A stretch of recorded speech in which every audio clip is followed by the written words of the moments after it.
across the UK, on DAB+, on your smart speaker, on your smart TV, and on your side. This is Talk.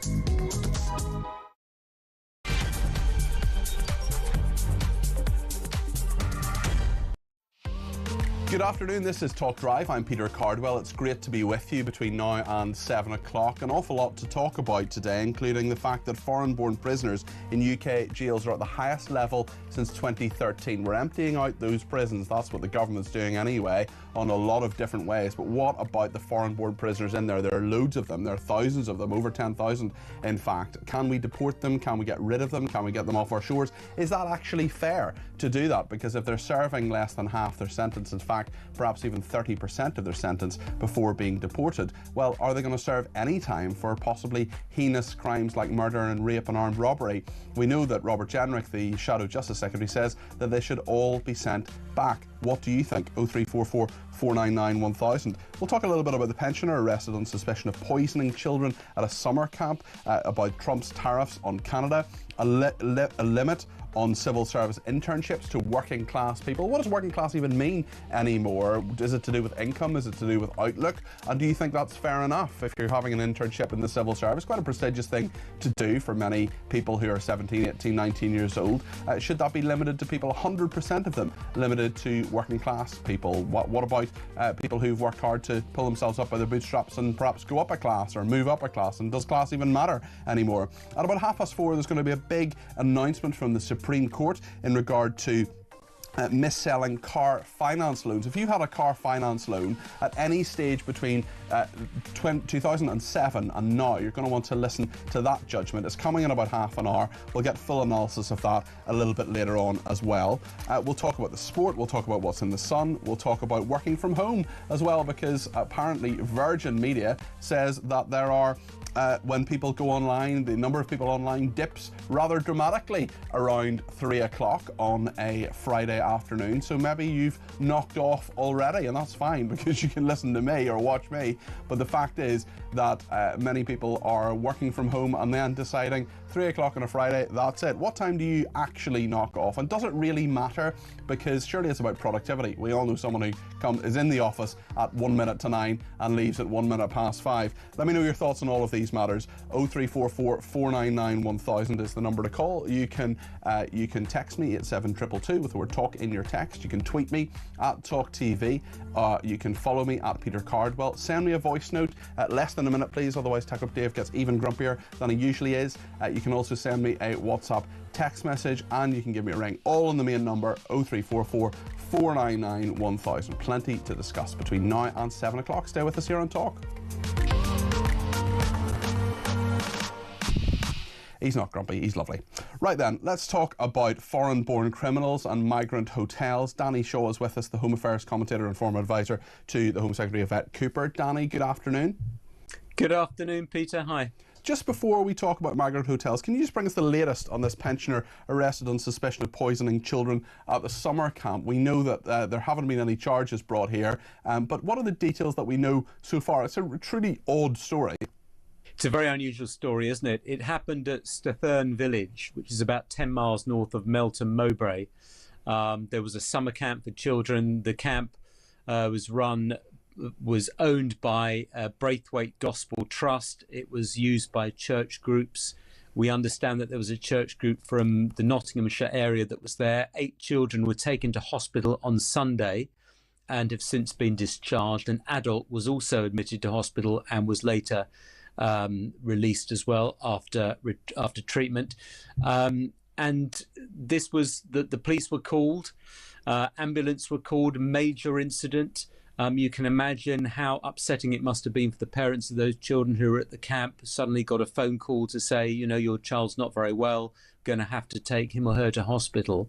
And all of this happening as a 76-year-old man has been arrested and is being questioned by Leicestershire police. He's being held on suspicion of administering a poison or noxious thing with intent to injure, aggrieve or annoy. It's a rather odd-sounding offence.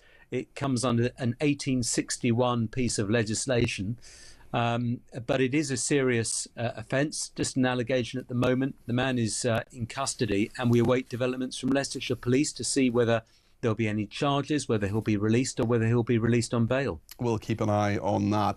The big story today in many of the papers, 1,731 foreign criminals in prison in England and Wales for sexual offences. That's about roughly a fifth of the 10,722 foreign criminals and suspects occupying prison cells in England and Wales at the end of June. This is the highest number since 2013. What are the factors behind this, do you think, Danny? Well, there's always been a very large number of foreign national offenders in prison. That is not new. The number is around 10,500. It's remained at about that level for many, many, many years. And it's always been very difficult for successive governments to reduce the number of foreign offenders. Many of them are on remand. So they're awaiting trials, so they have to have their trial before they can be removed. There are quite strict rules about deporting them, removing them during their sentences.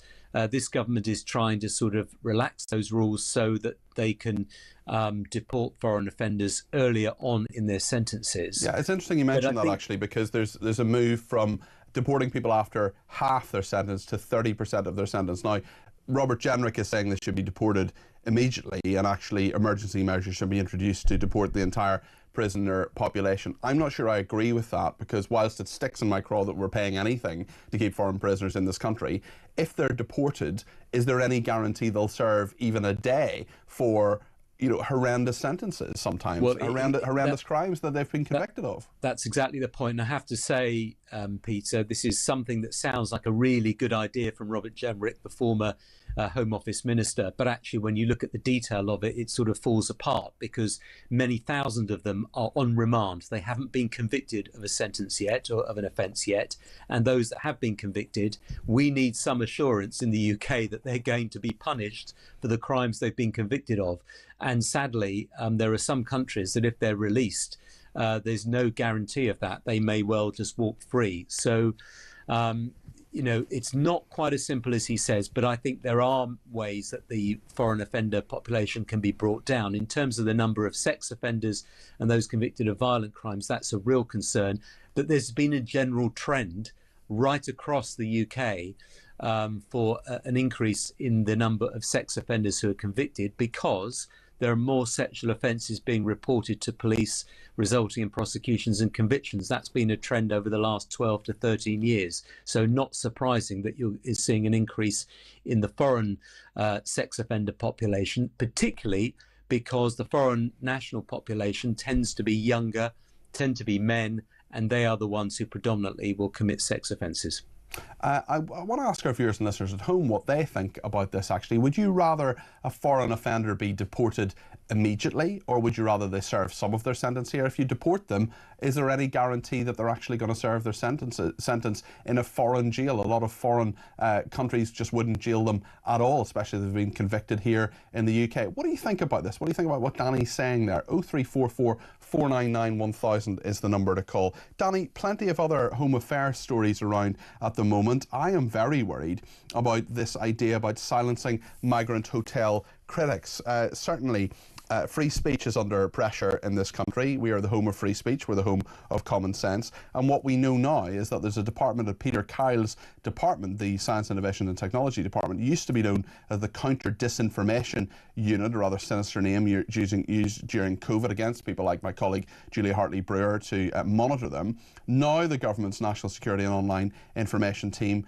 is complaining about a series of posts critical of mass migration and asylum hotels in August last year during the Southport riots. Now, obviously, there were things put online that were illegal, but in terms of monitoring what people are saying online, is this sinister, or is this something that we need to help the police do their job? What do you think, Danny?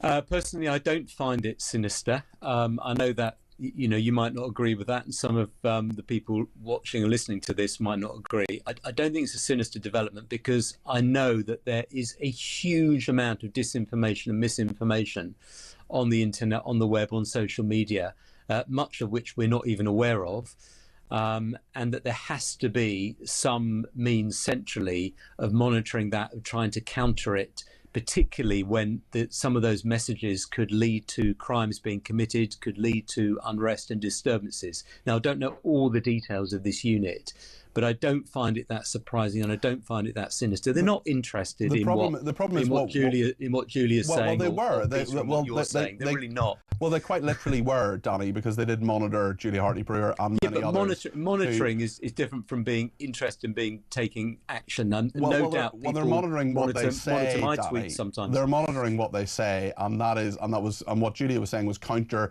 to the. I can't speak for Julia, obviously, but I expect she would agree with me when I characterised it as against the prevailing narrative and asking questions and saying things that were not helpful to the government. And if that's being monitored by a central government bureau, that is, I think, quite sinister. But we'll agree to disagree on that. There are many other aspects to this as well in terms of migration. New migrant protests erupting at a hotel to house male-only asylum seekers in Stanwell.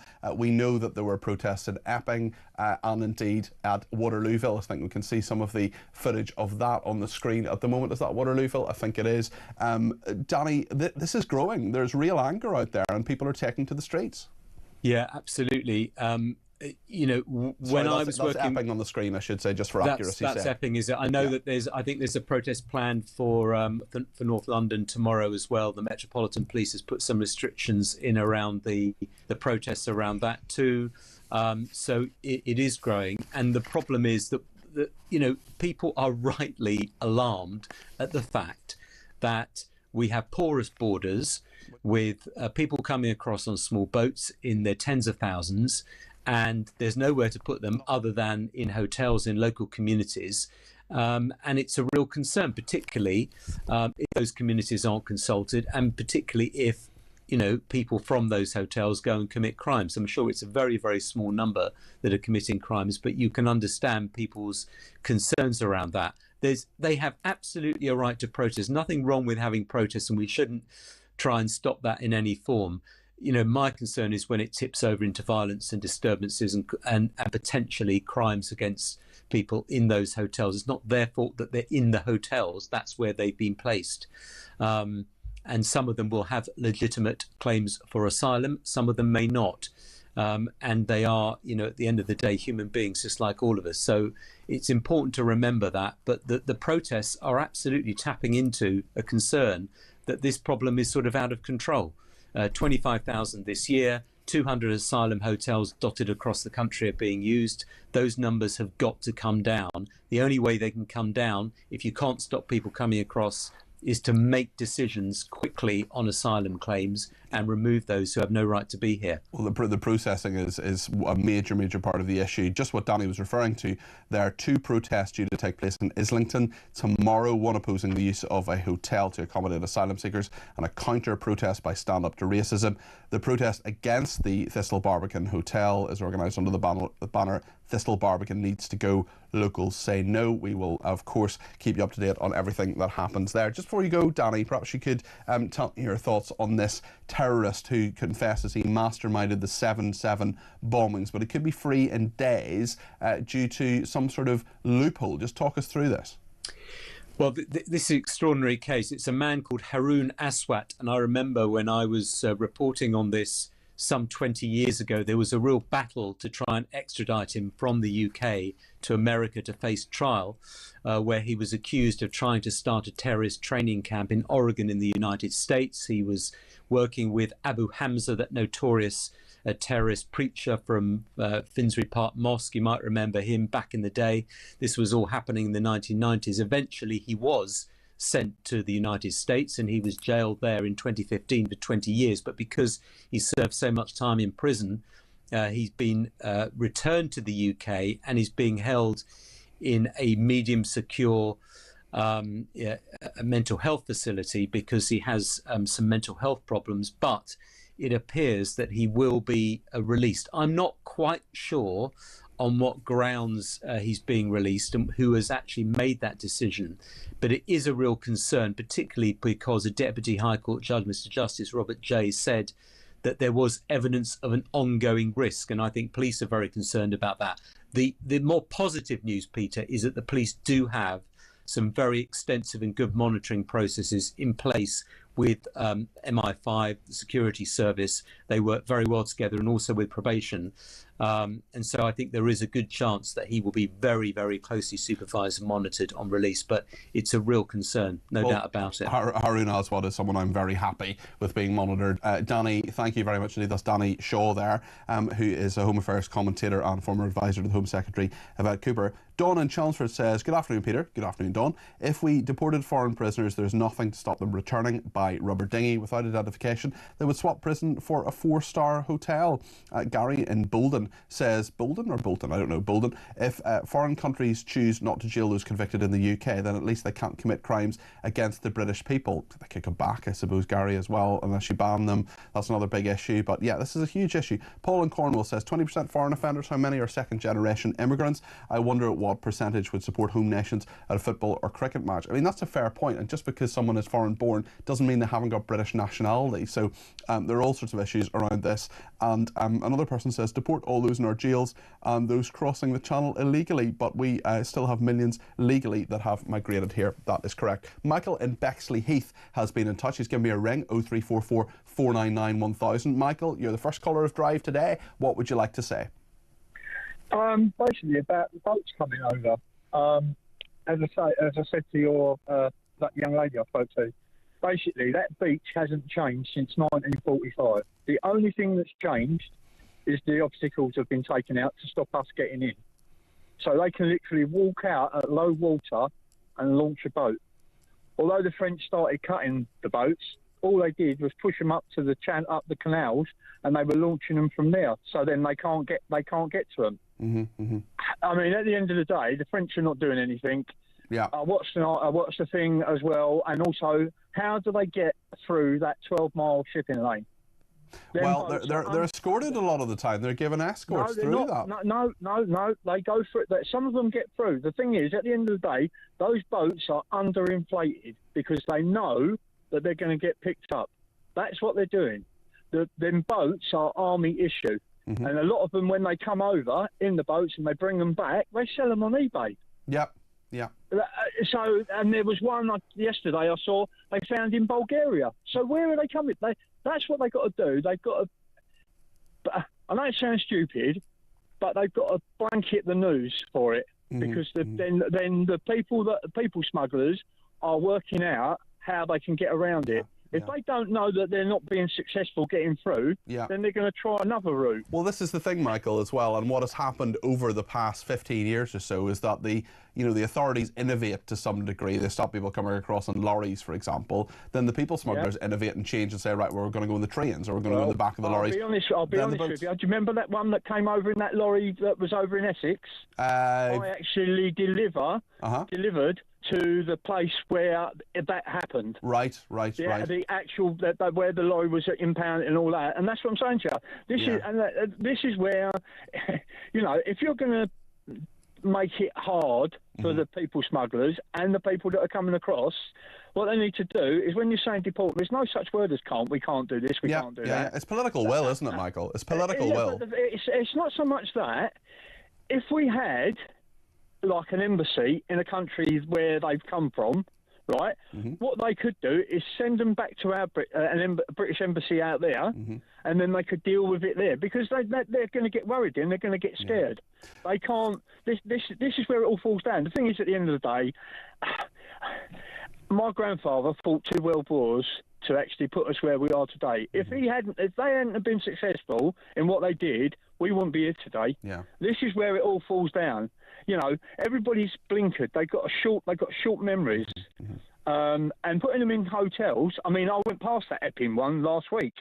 I have to drive literally past it.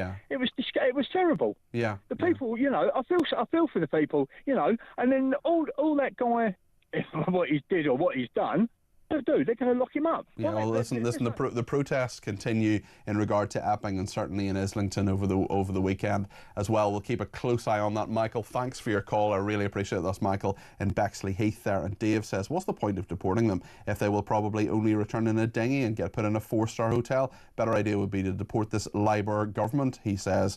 Thank you for that. Lots to discuss in regard to Trump and the tariffs. This Tariff-mageddon. What will Canada do? What will all the different countries around the world do when those tariffs kick in. The economic firmament is going to be very, very different when time goes up and Donald Trump is stamping his authority. We'll talk about that next. We'll get your views as well, and we'll keep a very close eye on the Supreme Court, because very shortly there could be a lot of people in line for quite a lot of money if you've had a car finance deal between 2007 and now. A major judgment coming, and we will keep you updated on that. That should be in the next 10 or 15 minutes. Stay with us.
The people that we want knives from have knives prior to the knives amnesties. During the knife amnesty, they continued to carry their knives. After the knife amnesty, the people that are still left with the knives are those that we want the knives from. The people that hand it in are normally law-abiding members of the public that might have found a machete in their garage, unlikely to get into the hands of one of the gangs I've just told you about. So the circle goes round and round.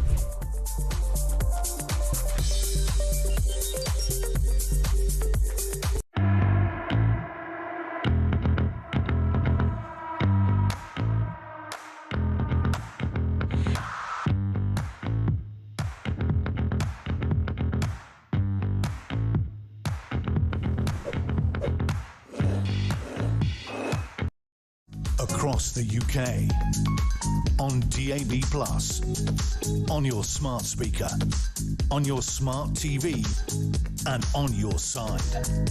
This is Talk. Well, today is Tariff-mageddon. President Trump unveiling fresh tariffs on dozens of countries in the latest escalation of his global trade war. The executive order yesterday applies levies to 68 different countries, the European Union as well. It'll go into effect in 7 days. He signed the order imposing 35% tariffs on Canada. That's effective already, came in this morning. And Mark Carney, the Prime Minister, said he was disappointed with the move. The US duties and tariffs are going to affect things like lumber, steel, that's just wood, steel, aluminium and automobiles. And Carney has vowed to protect Canadian jobs. Lots of other countries could be affected by this. And even though we're not as badly affected as some countries, Syria, for example, 41% tariffs, well, actually, it could affect us here. It could affect the pound in your pocket, how much disposable income we have, and the price of goods going across the Atlantic or indeed into this country as well. Matthew Bryza is a former White House official in the Obama administration. Matthew, this is going to be pretty severe, isn't it? This is going to be really change global trade. It could, Peter. Yeah, it could. But, you know, there's this moniker about President Trump. They call it taco. Trump always chickens out. In other words, on the tariffs, that he's backed down repeatedly. You remember on April 2nd was so-called Liberation Day, and he announced some very high tariff rates. A week later on the 9th, of April, he dropped a lot of those and then postponed anything happening until late July. And then he extended that deadline until August 1st. And now he's saying, well, we'll have another week for our customs people to figure out the new procedures to collect the duties. So it all sounds to me like President Trump is trying to, get the best deals in his mind that he can for the U.S. by negotiating a hard bargain, but maybe really doesn't want totally to restructure the international trading system, other than one very important point, of course, raising tariffs charged by the U.S. overall between 10 and 15% and higher on some other countries.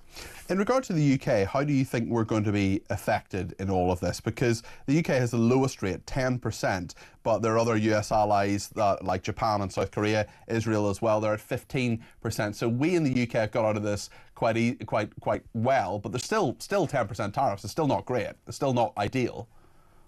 Yeah, it's still not great. It's way higher than the current average rate of the U.S. tariff, which I think is something like 2.8%. So interestingly, if you look at those 3 dates I mentioned, April 2nd, when he first announced the really big reciprocal tariffs, the 9th when he gave a pause, and then today, the UK, by the way, and the Falkland Islands rate has remained at 10%. It's never changed. In some cases, like for Kazakhstan, there's been a crazy variation, and it's hard to figure out what the principle is. It went from a 27% tariff that Trump announced on April 2nd to then 10% on the 9th of April, and today back up to 25% for Kazakhstan. So in some cases, he's really trying to send a message to some countries, but with the UK, he's remained steady at 10%. By the way, other countries at 10% include Ukraine or Peru, which isn't a particularly close U.S. ally, but for the UK, of course, it's symbolically important that its tariff is 10%, is 5% lower than that of the EU. One more interesting point to me is he still hasn't announced any tariffs at all on Russia. Yes, indeed, and that's a very interesting one as well. Just for the layman and laywoman who I will say, I'm not going to pretend to be an economic genius or that I necessarily know what this is. I mean, what is the point of tariffs from Donald Trump's perspective? Because a lot of people say it actually causes friction, it causes problems in terms of trade. He'll say that America first, he's standing up for the American consumer and American business. Is that essentially why he's doing this? Well, I guess. I mean, for all of his public career, when he's talked about economics, he's always had something for tariff. He simply likes tariffs. And he's got a number of goals that are conflicting. One is to raise revenue for the federal government by these taxes on imports, which end up, if the cost of the tariff are passed on by the goods suppliers to consumers, becomes a really regressive form of taxation, because it's the poorest people that pay the highest percentage of their income on the goods they buy. So he's saying, I want to take money from them and then use that to finance tax cuts, which in his recent budgetary bill overwhelmingly benefit the wealthiest Americans. So that's one goal.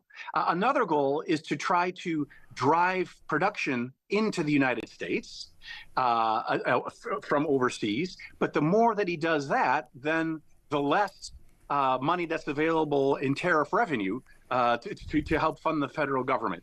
And then I think what's really driving him, though, is he believes that U.S. friends should be those companies with countries with which the U.S. has a trade surplus, and U.S. foes are the ones with which the U.S. has a trade deficit. But in some cases, or in all cases, every country with which the U.S. has a trade surplus is going to get at least a 10% tariff, while the foes will get at least 15%. And even some friends who have a baseline tariff of just 10%, like Brazil, now he's going to apply an additional 40% as a protest to the prosecution of former President Bolsonaro. So it doesn't seem like there's any consistent set of strategic objectives other than Trump he's always liked tariffs.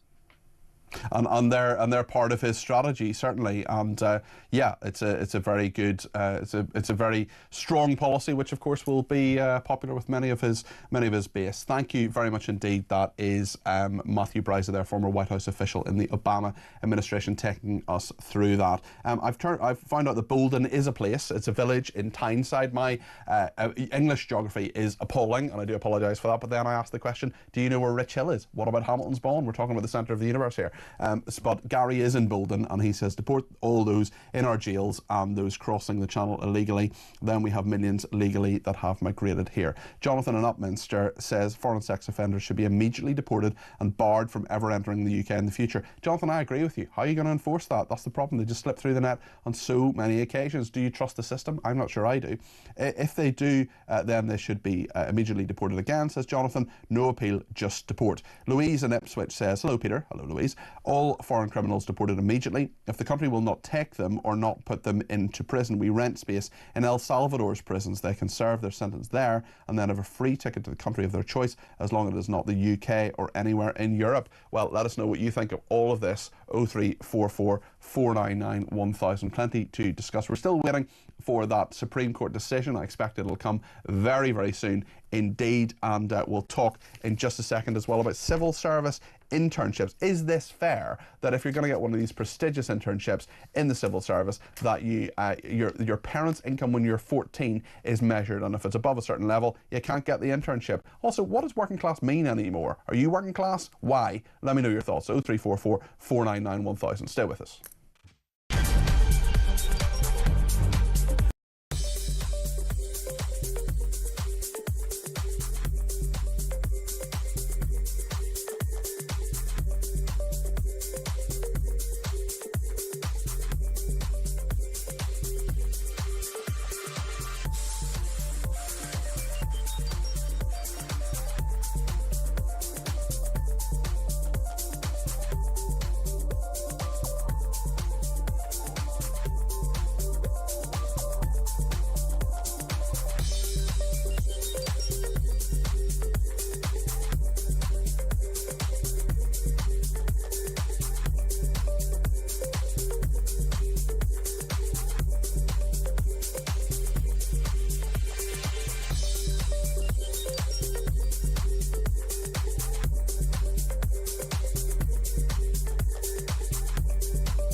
Across the UK, on DAB+, on your smart speaker, on your smart TV, and on your side. This is Talk. The car finance Supreme Court decision is coming in just a few minutes. As soon as we know it, we'll tell you. Lenny's been in touch and says, in my experience, car finance is only part of the problem. Ali says, why should we care if foreign countries don't punish their criminals and may free criminals deported from the UK? That's their business, as long as those criminals cannot re-enter the UK. Why should we care? They do things differently abroad. I get that, Ali. The problem is, if you commit a crime in this country, then you're immediately deported. I mean, you could murder someone in this country, then get sent to a foreign country from which you're from, but actually serve no time in prison. Are you happy with that? Is that okay? Or should we actually just make a bit of a financial sacrifice and keep those people banged up, deprive them of their liberty here in this country? I do think there's a debate in this. 0344 499 1000. Let me know what you think. On migration as well, there are lots of people getting in touch. Jane says, afternoon Peter, if Starmer cared about this hotel issue, MPs would not be on recess. Most MPs will be on holiday, so they won't be walking past any hotel in their constituency if they're there at all. Thank you to Tad Davison as well in Cambridge. He says, if left unchecked, the immigration issue has the potential to absolutely destroy the United Kingdom, both financially and culturally. So we need to know where the government intends to call a halt. That they haven't already done so, tells us Labour and the Conservatives before them, were quite prepared to let it happen. Are such people worthy of representing the decent British public, says Tad. Well, what do you think of that? Let me know your thoughts. 0344 excuse me, 499 1000. The Supreme Court decision is happening at the moment. We will bring you the news on that when the decision is made. But in the meantime, I want to talk about civil service internships. Now, if you get an internship in the civil service, that's a pretty prestigious thing. That's something a lot of people work very hard for. To work in the civil service, believe it or not, you've got to jump through an awful lot of hoops. Lots of criticism of the civil service from many of our viewers and listeners and some of our presenters over the time. I can honestly say, working in the civil service for 3.5 years as a special advisor, I wasn't a civil servant, I was a special advisor. Most, not all, most of the people I worked with were pretty hard-working people. But if you want to get an internship, you've now got to be working class. That is what Labour has said. Kemi Badenoch, the Conservative leader of the opposition, says under my leadership, a Conservative government would scrap all this rubbish and hire the best people. Well, Andrew Tettenborn is a writer and academic. Andrew, what do you make of this? Well, you can see why they're saying it. Obviously, if your mother gets what work she can in boots, or if your father is a mechanic not earning a great deal, you don't want to discourage people from applying. But there are very different ways of making sure that you don't discourage them. Why shouldn't the government simply say, look, we want the best people for the civil service who are going to run the country for the next 40 years. We don't care, just as we don't care what colour skin you've got, we don't care what your parents did. We welcome applications from everybody, whether they come from Westminster or Workington, and the best person will get the job. Now, I think my other objection to what the government said is it's incredibly patronising to the people who are just about managing. What it's saying is, you live in some forgotten part of the United Kingdom like Middlesbrough or Workington. It's saying to the parents of children there, well, you might not realise that your child might want to work in the civil service. We need to give them a leg up, which is incredibly patronising to those parents, and I think actually highly insulting. It's even more insulting to the children, because you are saying to people coming up from university, again, from parts of the United Kingdom, which many of this Labour government only visit for those pesky constituency visits. You, unlike someone who's come from the richer part of the country, you don't have get up and go. You probably don't realise that you can make it in the civil service. In order to convince you that you can, in order to make you give of your best, you need a very substantial leg up. Now, if I was living in one of those places, I would be absolutely livid if my government told me that. But the problem is, Andrew, or one of the problems is that if you're looking at CVs, and actually there are some people who say there shouldn't be CVs, CVs shouldn't go into this at all. It should be to do with testing, it should be to do with whether people can actually do the job rather than what they've achieved in terms of their grades and so on. The question, I suppose, for many people will be, well, if the application is not really going to be looked at or taken seriously, well, maybe some form of positive discrimination is the way forward. And actually, we've seen so much diversity, equity and inclusion in regard to race. We've seen it in terms of LGBT agenda. We've seen it in regard to men and women and trans people as well. Maybe this is just the next bit. Maybe income and parents' income is the next one. I would not like to be judged on my parents' income. I like to be judged on my own personal merit. And this proposal is to judge people on what their parents' income was when they were 14. The thing, if you're right, I suppose you might have a point. But I simply don't believe that there are lots of toffee-nosed HR people in the civil service who take a look at somebody's CV and say, well, their mother was a receptionist. That's not the sort of person we want in the civil service. We're going to toss that application in the bin. The people doing the appointing are absolutely determined to get the best people as it is. So I just don't see. Are they though? I suppose are they actually determined to get the best people, or are there so many different types of ways in which people can get in, not just to the civil service, but to lots of other different parts of the economy, not just the public service, some of the private sector as well, where actually it's not about you as a person, it's about things you were born with, it's about your parents' income, it's about your race, it's about your ethnicity and your sexuality and all those other things, which often are absolutely no choice of yours whatsoever. You're just born with them. I've no doubt that's the case in a number of private sector organisations, and maybe even in some public sector ones, though there I'd be a little bit surprised. But to my knowledge of the civil service, this is an attitude which quite simply doesn't apply there. The people here reading applications for the civil service, I suspect actually are absolutely delighted to get an application from someone who's clearly worked their way up from a position of disadvantage.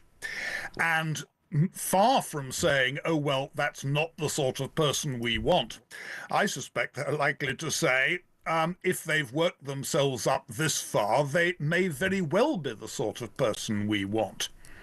Yeah, Andrew, really interesting there. Lots of people getting in touch about that. We'll come back to that in a minute. Andrew Tettenborn there, the writer and academic. I just want to bring you to the Supreme Court right now, and Lord Reid is reading out the judgment. This is on car finance compensation. You might not say this is the world's most interesting story, but believe me, if you've had a car finance deal between 2007 and now, you're going to want to hear this because it's been missold like PPI. There's a huge level of legal argument around this. So far, he said that the financial markets will need time to digest the judgment and consider its implications. If a court were to issue a judgment during trading hours, there would be a risk of market disorder because there's so many huge companies with massive market capitalizations that are part of this. Let's go live to the Supreme Court and hear a little bit about what Lord Reid is saying here. He's the President of the Supreme Court. Receive any remuneration from the customer. It does not give the customer any undertaking or assurance that it is putting its own commercial interests aside. It couldn't, because, as I've explained, it is pursuing its own commercial interests throughout the process. The dealer is usually paid a commission by the finance company. This may be disclosed in the documentation provided to the customer, or the documentation may simply disclose the commission of an unspecified amount may be paid, or it may say nothing about it. In these proceedings, 3 customers who acquired cars on hire purchase are seeking to recover from the finance companies the amount of the commission which the finance companies paid to the car dealers. Their claims are advanced on 3 grounds. First, it is argued that this judgment is taking a while. Certainly, it's a big and complex case. We're going to take a break. We'll go back to the Supreme Court, and then we'll get analysis of what the judgment actually is from Fraser Brown, who's an expert in the motor trade. Stay with us.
people that we want knives from have knives prior to the knives amnesties. During the knife amnesty, they continue to carry their knives.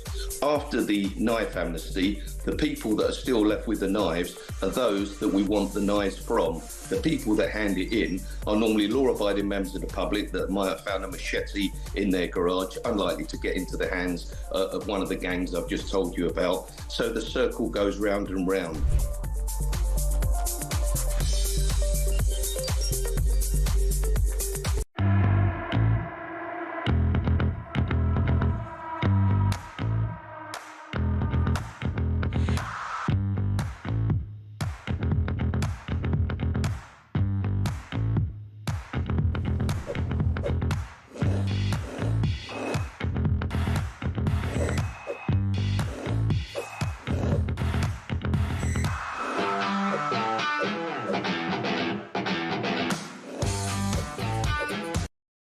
Across the UK, on DAB+, on your smart speaker, on your smart TV, and on your side. This is Talk. Let's go back to the Supreme Court and Lord Reid, a momentous decision that could have huge financial consequences for anybody who's had car finance since 2007. Let's hear what the President of the Supreme Court is saying. Sign up with them.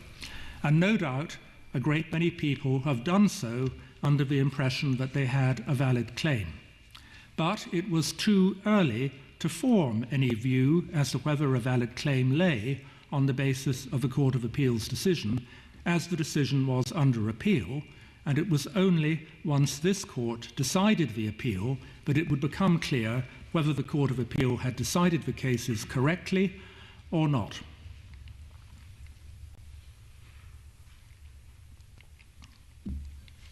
For the reasons set out in detail in a judgment published today, the Supreme Court allows the appeals brought by the finance companies. However, we uphold Mr. Johnson's claim that the relationship between him and the finance company was unfair, and we allow the appeal in his case only because the Court of Appeal made a number of mistakes in reaching its decision. Retaking the decision on a proper basis, we award him the amount of a commission plus interest. The other customers' claims are rejected. We reject the claims based on bribery on the basis that the payment of a commission was not a bribe. Under the civil law of bribery, as opposed to the criminal law, a bribe is a payment made to a fiduciary which creates a conflict with his duty of single-minded loyalty to the person on whose behalf he is acting. The law of bribery only applies to persons who owe a single-minded duty of loyalty and are therefore bound to have no personal interest in the matter that they are dealing with. In the present case, the car dealers plainly and properly had a personal interest in the dealings between the customers and the finance companies, as I have explained. They were motivated throughout by their interest in selling cars at a profit. It follows that they did not owe any fiduciary duty to the customers. Each party to the three-cornered arrangement, the customer, the dealer, and the finance company, was engaged at arm's length from the other participants in the pursuit of its own objectives. Neither the parties themselves nor any onlooker could reasonably think that any participant was doing anything other than considering its own interests. For the same reason, there can be no remedy against the finance company based on the theory that the car dealer acted in breach of a fiduciary duty in accepting the commission.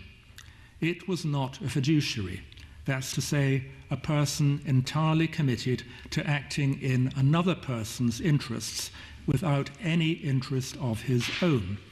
On the contrary, the car dealer was at all times pursuing its own commercial interest in achieving a sale of a car on profitable terms. In reaching the opposite conclusion, the Court of Appeal failed to understand that the dealer has a commercial interest in the arrangement between the customer and the finance company. The court mistakenly treated the dealer as acting solely in the interests of the customer once the customer had chosen a car and agreed a price.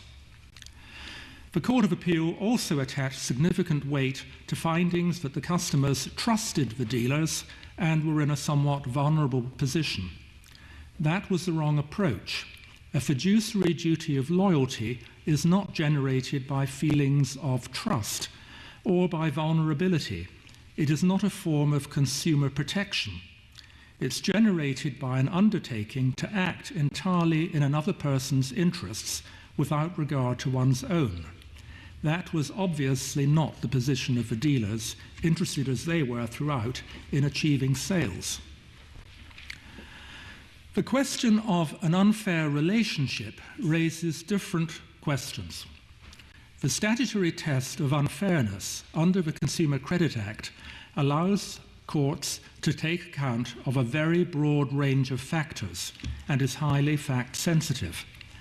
The court considers that the following factors will normally be relevant: the size of the commission relative to the charge for credit, the nature of the commission. We're hearing some of that judgment. It appears to be, it isn't finished yet, but it appears to be a partial win of this case. Fraser Brown is with us, a motor trade expert. We're keeping across exactly what Lord Reid is saying, but there's a lot of legalese in that, and I don't want to bore people, to be brutally honest. I want to make sure we get the clarity from it. Fraser, from what we've heard so far, what is your analysis of this judgment? Well, I think it's exactly what a lot of people were expecting. The Court of Appeal's decision was a surprise to many people.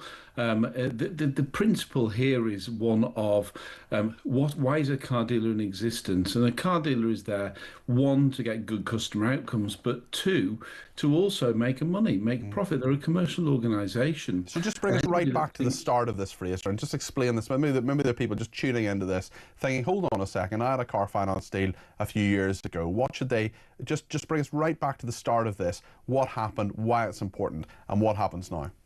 Okay, so going back to 2007 with the introduction of an organisation called the Financial Services Authority, between 2007 and 2021, car dealers would sell cars to customers and introduce them to a third-party finance house that would then enable those customers to pay for those cars over a number of months.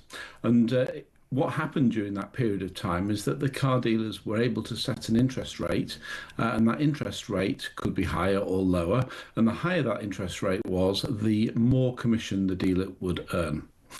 That model was banned in 2021 when the Financial Conduct Authority decided that the discretionary commission arrangements were no longer allowed. And you'll find that almost all car dealers set a specific APR that they were selling finance at, which meant that they were very clear in terms of the rates that they were offering finance, and there was no discretion in that, and they were paid a fixed fee by the finance houses that they were introducing customers to, normally a percentage of the total amount that the customer borrowed. Then at that point in time, it was also the regulations were changed to make sure customers were told of the existence of commission. So they were told that commission exists. And then last year, when this Court of Appeal announcement happened, we were all quite shocked because in the financial industry, we're all regulated by the Financial Conduct Authority. And at all times, the dealers, the finance houses, the banks, everybody involved with this has followed the Financial Conduct Authority's rules. Yeah. And the Financial Conduct Authority was overridden by this Court of Appeal decision. So it's been a bit of a shock for the industry. Since 2021, we have not only disclosed the existence of a commission, but since October last year, we've actually told customers exactly how much that commission is, so they know exactly not only that it exists, but how much it is. So what does this partial victory mean today, and what does it mean for people watching and listening to this who might have had a car finance deal over the last few years? So there's the whole range of things that it means, but the biggest thing that we need to be aware of as a result of the parts of the ruling that I heard is that the dealer doesn't hold a fiducious duty towards the consumer. So what the Court of Appeal said was that the number one overriding duty that the car dealer has is to the customer, and it has to act in the customer's best interests exclusively and not in their own interests. What the Supreme Court has said today very clearly states that it is obvious that a car dealer has an interest in selling a car. That's why they are there. That it is impossible for them to have exclusively the customer's interests at the centre of everything that they do, and that there's a balance there. And so this ruling that we've just heard means that any payouts that occur are going to be minimised, because potentially... So the car industry is going to be breathing a sigh of relief here, but people who think they've been missold car finance deals are going to be annoyed by this. Well, this is not put to bed all parts of this. This is one ruling from a number of different cases that are going through courts. So this is the first ruling, and probably the most important ruling, which says that this duty by the car dealer to be exclusively operating in the customer's best interests doesn't exist. So it's a real positive for the industry. It doesn't mean that all compensation claims are now dead. It means that a significant portion of it. But the huge number, the estimate of, we've heard estimates 90 billion, 44 billion, those figures have been bandied around. So the car industry will be breathing at least a sigh of relief in regard to that, surely. It will be, so that the car industry is going to be quite happy about this. There is talk of still there may be 11 billion that needs to be paid out, but it's a very manageable amount of money. There are banks like like the Lloyds Bank, who have got a 1.2 billion set aside. They may not need all of that now. And ultimately, if the ruling had gone against us today, that would have been, in my opinion, and in the opinions of some of the consumer champions that are well known on television, it would not have been in the consumer's best interest, because we would have had a number of banks that exist within the car finance area withdrawing from the industry, because as far as they are concerned, and as far as dealers are concerned, they have followed the guidance of the Financial Conduct Authority at every stage. And to then be paying out compensation for alleged errors, we would have to be holding the regulator to account on this at some point. Fraser, thank you so much for your analysis of that. We now have the full judgment on the UK Supreme Court partially overturning a ruling that secret commission payments made by finance companies to car dealers under hire purchase agreements are unlawful. We'll talk more about this and migration after the news. Stay with us.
across the UK, on DAB+, on your smart speaker, on your smart TV, and on your side.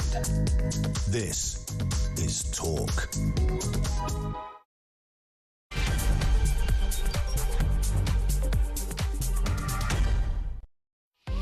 Good evening, this is Talk Drive. I'm Peter Cardwell. Maybe you're one of the car dwellers on your way home for the weekend. Maybe you're sitting at home listening. There's loads to talk about. I want to hear from you. 0344 499 1000, specifically about Labour's plot to silence migrant hotel critics. This is a secretive unit within government monitoring things that are online. A lot of our viewers and listeners not happy about it. New migrant protests erupting at a plan to house male-only asylum seekers in certain areas. There's going to be one in London tomorrow, Epping as well. Sadiq Khan banks a surprise £14 million driven by the ULEZ fines and a war on motorists as well. Also, what does it mean to be working class these days? Because civil service interns have to be working class. It's to do with their parents' income aged 14. When they're 14, obviously the parents aren't. Their income wouldn't be too big there. We got the big car compensation judgment as well. We'll talk about the court lenders are not liable for that. So if you've had a car finance deal, you're not going to have a payout, not like PPI. We'll talk about a pro-Palestinian siege on Labour MPs with Theo Usherwood. He's done a load of work in all of that. We'll get a sports update this hour as well. Also, when do you finish work? Is it 5 o'clock? Is it 6 o'clock? Whenever it is, a lot of people, it appears to be 3 o'clock on Fridays, especially if you work from home. A lot of people can't work from home, of course. I certainly can't, it must be said, in this job. So you can't knock off early in many jobs. But what about if you are knocking off at 3 o'clock? Is that fair? Is it all about productivity? Let us know your thoughts on all of those stories. 0344 499 1000 is the number to call. You can text me 87222 with the word talk in your text. You can tweet me at talkTV. Follow me at Peter Cardwell. You can send me a voice note, less than a minute please. You can send me a WhatsApp text message or give me a ring on 0344 499 1000. Plenty to discuss between now and 7 o'clock. Stay with us.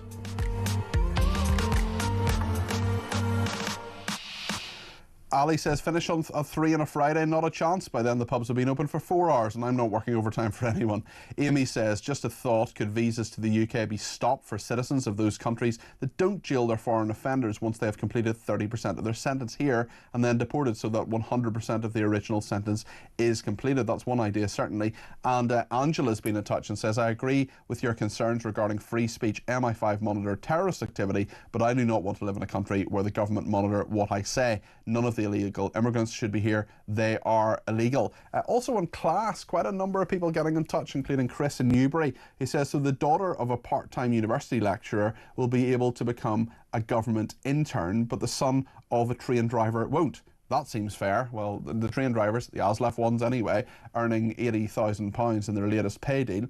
Jane says the criteria for the job should be working in the office, not at home. There should be no working from home if you get paid by the taxpayer. Many cannot work from home. This makes for a two-tier society, says Jane. And Mick says, what will be the standard in the civil service for working class? Will it be that very rich working class boy, Keir Starmer, says Mick. Mick, I don't know about you. I don't know. I don't think we've ever actually been told what Keir Starmer's parents did for a living. What did his father do? Were we ever told that? What his father did for a living? It just escaped me. If we were ever told, I completely missed it. Maybe you could text in and let me know. Paul Richards, former Labour Special Advisor, is with us. Paul, great to have you with us. Great to talk to you this afternoon. Oh, a toolmaker. That's right, it was a toolmaker. That one, he never mentioned it during the election campaign.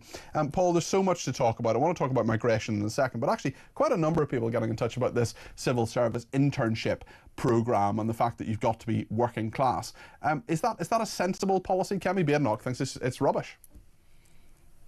Well, hello, Peter. I think the problem it's trying to fix is the right problem, which is that we have a system where it doesn't matter how good you are or what you know, but it rather matters more who you know.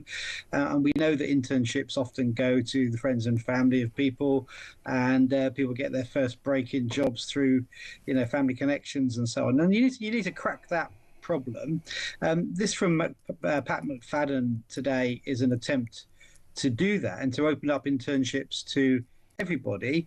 Now, the devil will be in the detail, won't it? And your viewers have identified already, what exactly is it to be working class? Is it based on, as they're suggesting, the income of your parent, your age 14, when class is not necessarily linked to income distribution? And there are jobs that are thoroughly middle class but not particularly well paid, and vice versa. So I think the calibration has to be done right. But it's the right, we do want to open up our civil service to everyone of talent and not just have it to the privileged few, don't we? I think we probably do, but at the same time, if you have worked hard, or your parents have worked hard to maybe give you all the chances you want in life, well, surely you should be given some more chances. And I don't like this idea of saying, well, your parents earn a certain amount of money, therefore you're eligible for something. I mean, you wouldn't do it in the opposite direction, so why do it in this direction? But it's only the internships that don't forget. So it's not applying to be a civil servant. That may well be the next thing, though, Paul. Be open to the best candidates. Yeah. It's just about that first foot on the ladder, the thing that gives you experience and contacts, which is denied to so many kids just because of what their parents did. And so it's smashing that glass ceiling, or the class ceiling, as Labour would say it.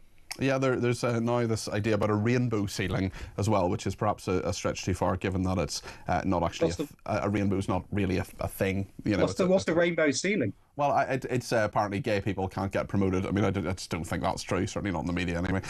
Paul, you're a former Labour special advisor. If someone said to you we're going to set up a secretive unit to monitor what people are saying in regard to migration, is that a good idea? I mean, I'm fine with MI5 keeping an eye on this dude who is getting out of prison, who says he masterminded the 7/7 and 9/11 attacks. I'm very happy with that. What I'm not happy with is these secretive units monitoring what people's views are on migration. Well, the rationale for this is that although people are entitled to their views and they can share those on social media, as indeed they do, it's when it strays into real-world consequences. And what we've seen certainly last summer and a little bit this summer too, is that people are being marshalled through social media to then start to congregate on the actual streets, threaten people and attack the police. And so you can see why what goes on online. But Paul, there've been loads and loads. You know as well as I do that there have been perfectly peaceful protests over the past few days in Epping, for example, no arrest there. In Waterlooville, no arrest there. Tomorrow, hopefully, will be peaceful as well. In Islington, but of course, there will be this unit within Peter Cardwell's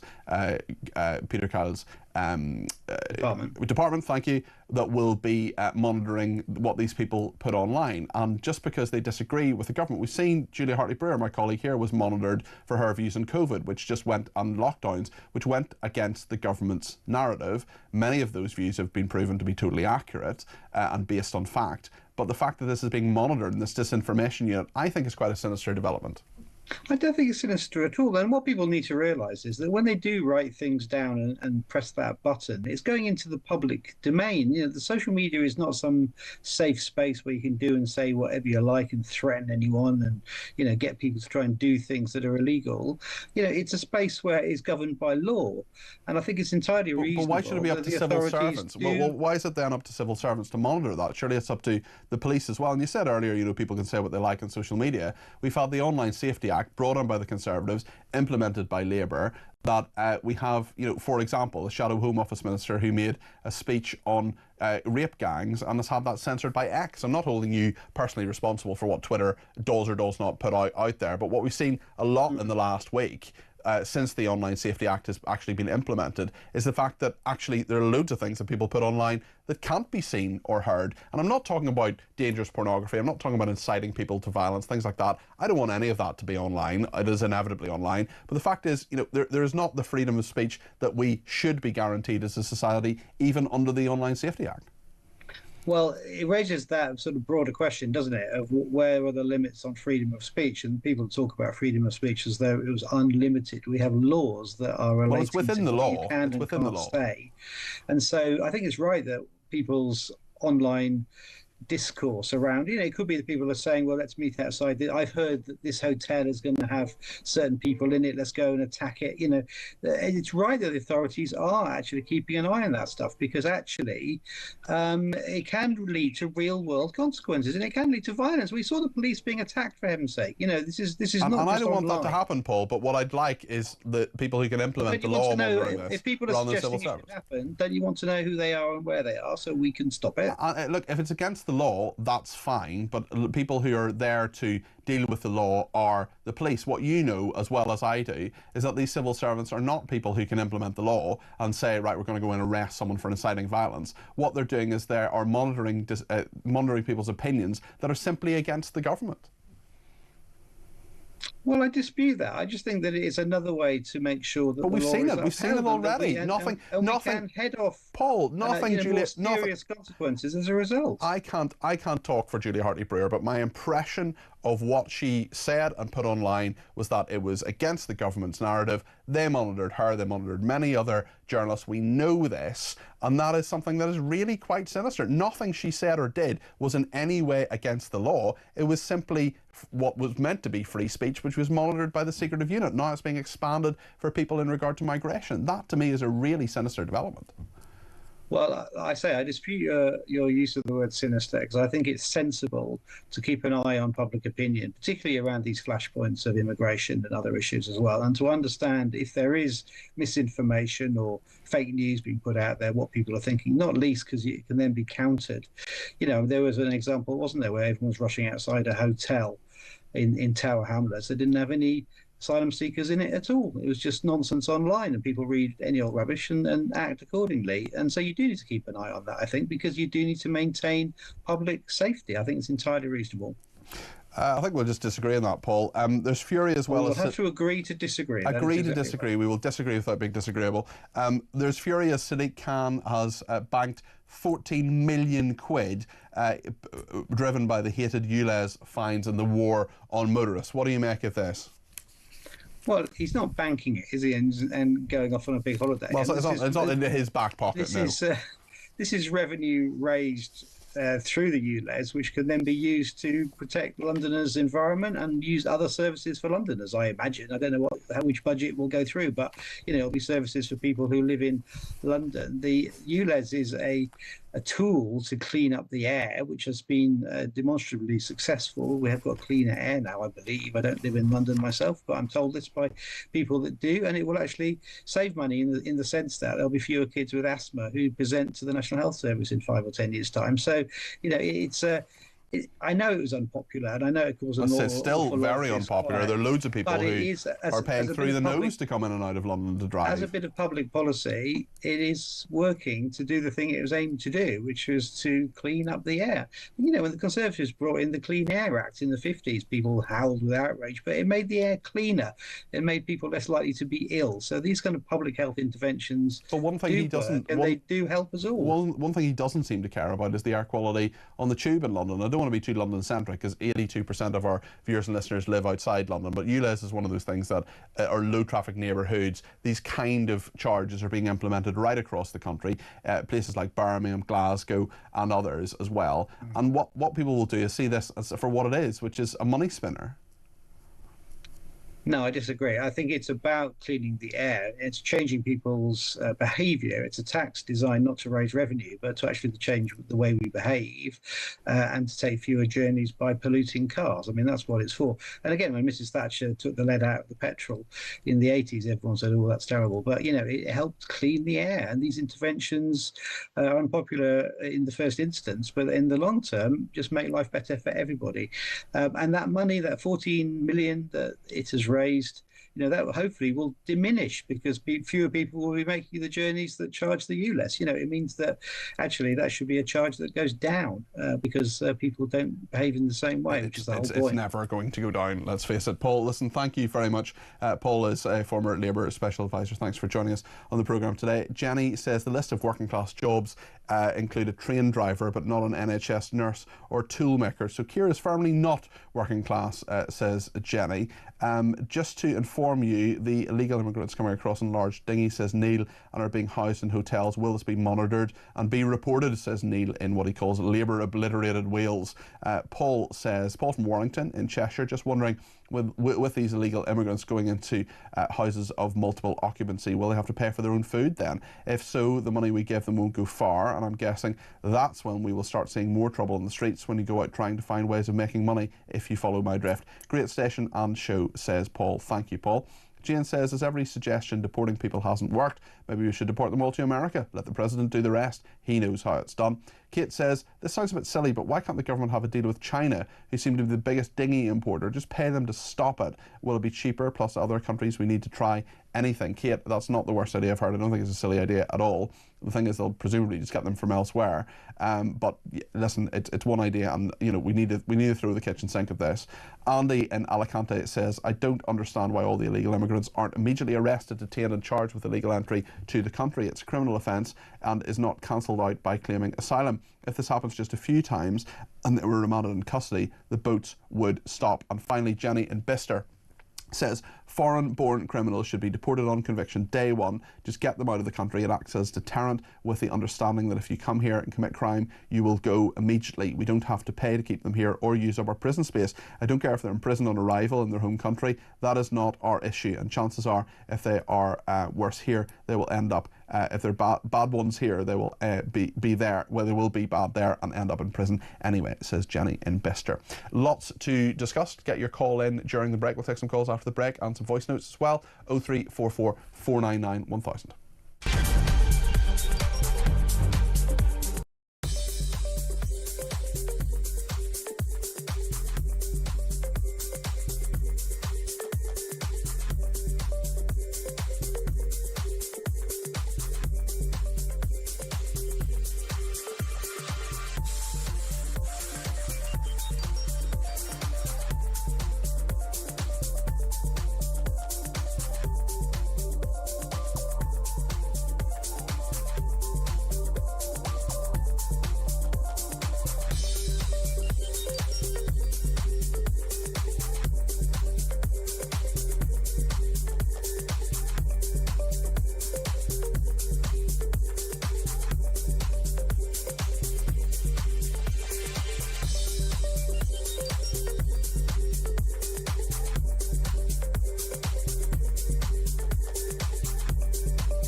The people that we want knives from have knives prior to the knives amnesties.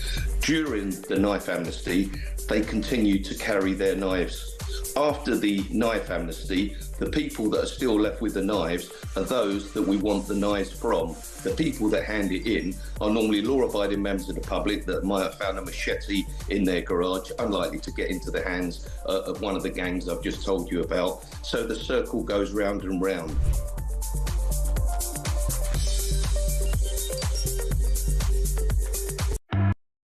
Across the UK, on DAB+, on your smart speaker, on your smart TV, and on your side. This is Talk. Well, thank you to everybody who's been in touch, and quite a number of voice notes. We got tweets. Let me read out a couple of tweets, actually. First, from a Brexiteer in Dorset, who says, your current guest, who was on just a second ago, Paul Richards, he's a former Labour Special Advisor, he will never agree that monitoring people is an issue until the day he becomes monitored. The day will come. Simon says he keeps banging on about clean air. Paul has no evidence that the ULEZ has contributed to cleaner air in London. Nicholas says your Labour guy Paul shows us that is all that is wrong with the Britain-hating party. He has no intention of allowing free speech. He does not even know the meaning of it. And Bertie says, Peter, who decides what is disinformation? Is it whatever the Labour government and the wokey civil service disagree with? Does it include what is supposedly settled science? Welcome to 1984, says Bertie. Let's get a voice note now on migration from Sharon. Hi Peter, Sharon from Yorkshire. I'm just saying I think that they should deport all of them, but there's one downside to that. How do we know they're not going to come back on the next boat? Unless they can track these people and they've got proper identification papers, it might just be open door, in and out for the rest of the time that they want to be in England. Have a good day then, Peter. Thanks, Sharon. Some good points there. Let's hear one from Patty as well. Hi, Peter. Patty from Coulsdon. Danny says there's so much terrible misinformation on the internet that's really got to be sorted out, and most of it none of us are aware of. So if none of us are aware of it, why is it so dangerous? And they need to snoop on us to find out what it is. We can't trust the government. We knew that during COVID, spying on us all, just shutting us down for saying the wrong thing. You can never trust the government, and I don't like this idea at all. It needs not to happen. Anyway, great show. Bye. Paddy, thanks for your thoughts there. Simon? Hello, Peter. It's Simon from Devon. With regards to the migrant channel crossings, could you please ask any so-called expert or politician that happens to come onto your programme this very simplistic question? What if 10,000, or dare I say 20,000 migrants per day came over the channel? What would happen? What would you do about it? And then I think you'll find the true answer to why things aren't being done. Because can you remember the government closed the whole country down with emergency measures overnight during COVID? So things can be done. It's whether they can or will. Could you ask that question? Thanks. Bye. Simon, it's a very good suggestion, and you're absolutely right about political will. And the fact is that when we had the blast furnace, the British Steel, the problems with them in Scunthorpe, well, Parliament was recalled on a Saturday for the first time in many years. And that was something the government did. They passed the legislation in a day. They can act quickly when they want. They have a huge majority. If the political will is there, they can get things done. One thing they have done is implementing the Online Safety Act. That's what Mark in Lincolnshire's give me a ring about. I'm actually going to do a debate on this tomorrow in my programme. I'm on between 10 and 1 every Saturday and Sunday. We're going to tease this out in more detail actually tomorrow, and I hope you join me for that. In the meantime, let's hear what Mark has to say. Mark, you're very welcome to the programme. What would you like to say? Hello there, Peter. Hi. Well, if you're doing it in more detail tomorrow, you may well go another bloody call then, eh? No, tell me now. Tell me. And amuse-bouche for the main course tomorrow. Sorry? An amuse-bouche for the main course tomorrow. Oh, well, there you go. Yeah, we'll do that. Basically, the guest you had on was Paul, wasn't it? Yeah. Yeah, he seemed to be conflating free speech with incitement. That was his first problem, or the first problem I had with what he was saying. These are two completely different things. Mm-hmm. Free speech is just your ability to make your point, your opinion, to literally say something. If you want to be an absolutist, a free speech purist, then yes, you can say literally anything. But obviously that's not the case. You're never going to have that. There's not a country in the world that has that. Yeah. Even America doesn't have that. It's the classic example of someone shouting fire in a theatre and saying, well, that's my free speech to do that. It's like, well, no, that's not something that's desirable, therefore we're going to stop it. But within the law, there is free speech to some degree. But this new unit does concern me, Mark. Absolutely. I mean, that is... It's all kind of predicated on the same thing, isn't it? The Online Safety Act. They're using these powers, and they will do the same thing with this monitoring department, or whatever it is. Yeah. You know, it's always wrapped up in safety. That's what they do it as. Whereas in actual essence, it's nothing more than an authoritarian power grab. That's exactly. Well, what if you disagree with them, Mark, as we know, you're supporting Jimmy Savile. That's what they told us this week.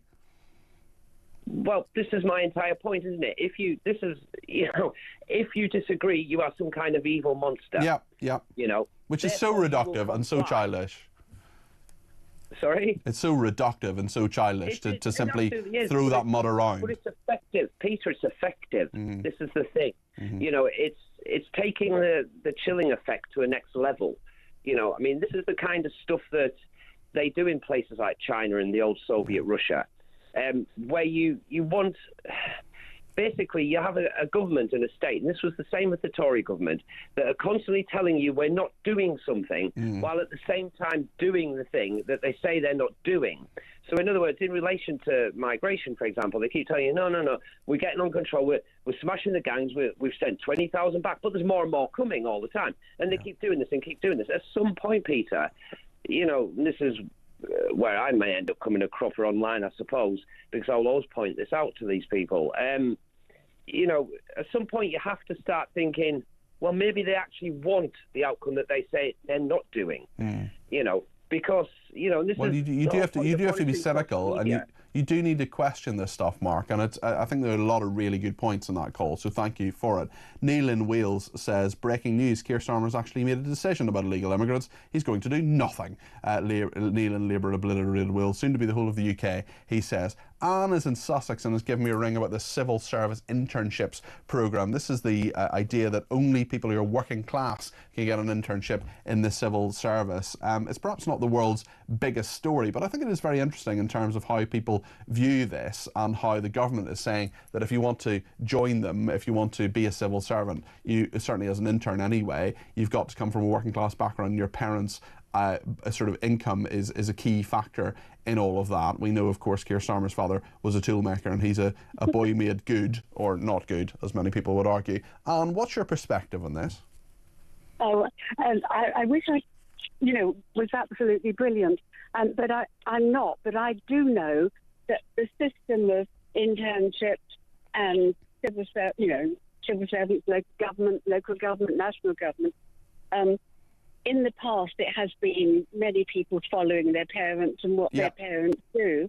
Now, in one sense, you might say in the last 40 years, with the different slant on university everybody and people being almost educated not to value our country, but to have values which have been detrimental to our country. And why isn't our country working effectively in so many areas?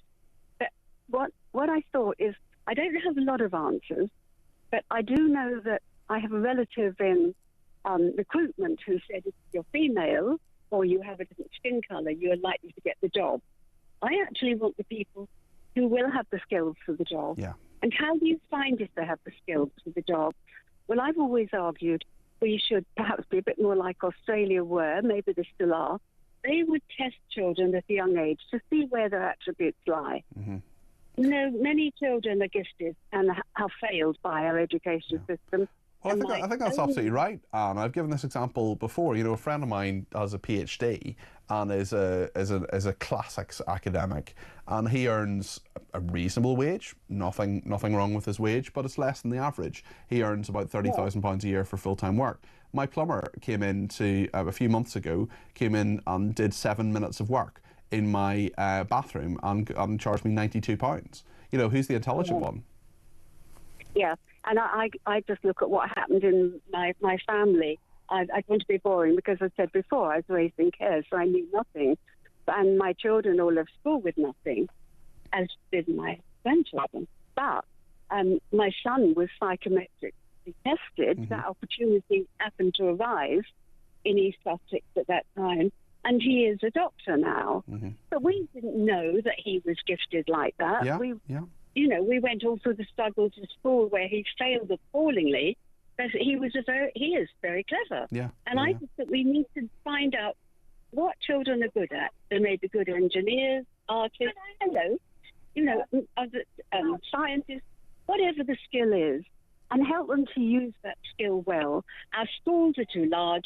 The whole education system does need an overhaul. Well, Anne, you make some good points there. You also sound as if you have some visitors, so I'll let you go. But Anne makes some good points from Sussex. Thank you to her for that. What do you make of all this? And should your opportunities in life be, whether it's to be an intern in the civil service or whatever, should that be dictated by your parents' income when you're 14 years old? Also, are there people who say they're working class but aren't? Are they a bit prolier than thou and pretend they're from a working class background when actually they're really not? They're just sort of putting it on a little bit, because I do think there is a little bit of that going around as well. And people who say, oh, well, my grandfather did this. Well, yeah, but if you're in a middle class job now. Also, does class matter really anymore in society? I remember coming over and hearing, saying I didn't think it was that big a deal really to have the class system in England. And one person I was talking to was a senior civil servant said, yeah, but you're not part of it because you're from Northern Ireland and maybe you don't understand it to the same degree. I know one very senior civil servant, speaking of the civil service,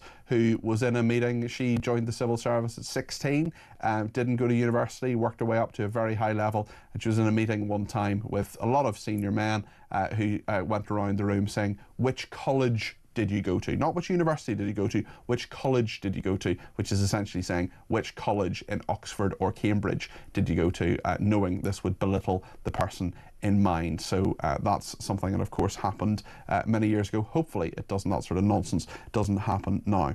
Andy is in London and says the problem we have with these illegal immigrants is they will probably be sponging on the welfare system until they die. The vast majority are academically incapable of getting a career that can make them stand on their own 2 feet. This coupled with the £1.5 million of handouts we are paying to legal migrants every year. I'm not quite sure where Andy gets that figure, but thank you to Andy for that. Thanks also to Stephen East Yorkshire, who says, hang on, I seem to remember a report commissioned by the London Mayor found that ULEZ had no significant impact on London air quality, and didn't Sadiq try to get it changed to reflect the opposite view? That is absolutely correct. We reported on that at the time and forgotten about that. Steve, thank you for that reminder from East Yorkshire. And Howard in Suffolk says, funny that we can still use a non-ULEZ compliant vehicle as long as we pay. I guess the money somehow magically cleans up the emissions. Very good point from Howard there. We'll talk in just a second about this story in regard to Labour MPs and the pro-Palestinian group which is planning a siege on Labour MPs, saying that they are not pro-Palestinian enough. Well, I mean, this is a party that's just said this week it wants to recognise a Palestinian state as soon as possible. We'll get all the details from Theo Usherwood, who's standing by. He's done loads of work, loads of investigative work previously on the Labour Party and the anti-Semitism problem. We will get the latest from him on this story in just a second. Stay with us.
across the UK, on DAB+, on your smart speaker, on your smart TV, and on your side.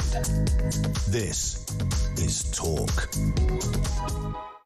Well, I want to talk now to Theo Usherwood, who's a political journalist and broadcaster, in regard to a story about pro-Palestinian groups planning to besiege Labour MPs, councillors and staff on Monday to force the party to take an even tougher stance on Israel. This is the Palestinian Youth Movement. It sent an 8-page booklet of instructions to solidarity groups across the UK to take part in a national day of action against the Labour Party for its, as they put it, partnership in Israel's genocide on Gaza. The document's called Siege on Labour, and setting out tactics about how people can target the offices of their local MPs, regional Labour Party headquarters and Labour councillors. Well, one man who's had a very close eye on what's been happening in the Labour Party in terms of pro-Palestinian aspects of this, also the huge problems with anti-Semitism that I'm afraid are related that happened under Jeremy Corbyn. He's, of course, setting up a new political party, as yet unnamed. Theo Usherwood is with us. Theo, what do you make of these developments?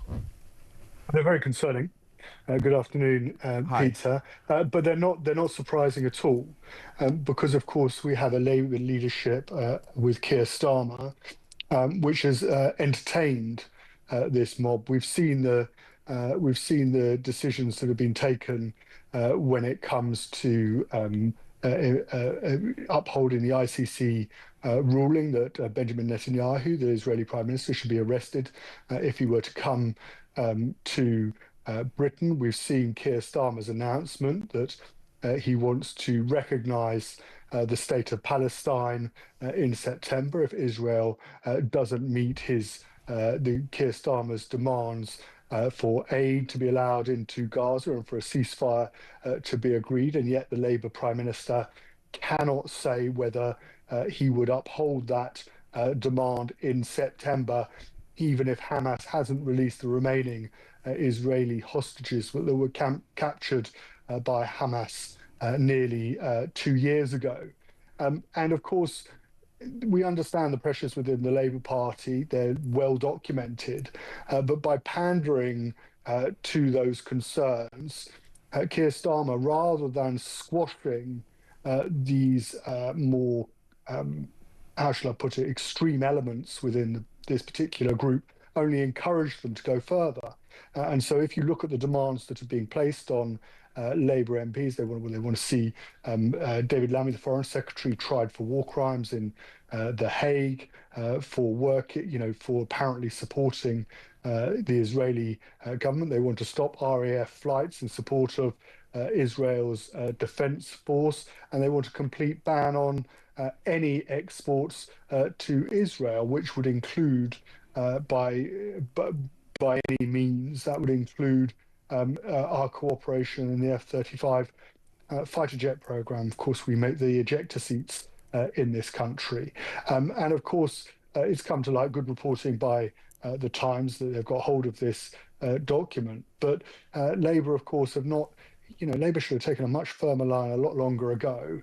And if they'd done that, then far from encouraging these groups, they'd have perhaps actually stood up to them, then they wouldn't be where they are now.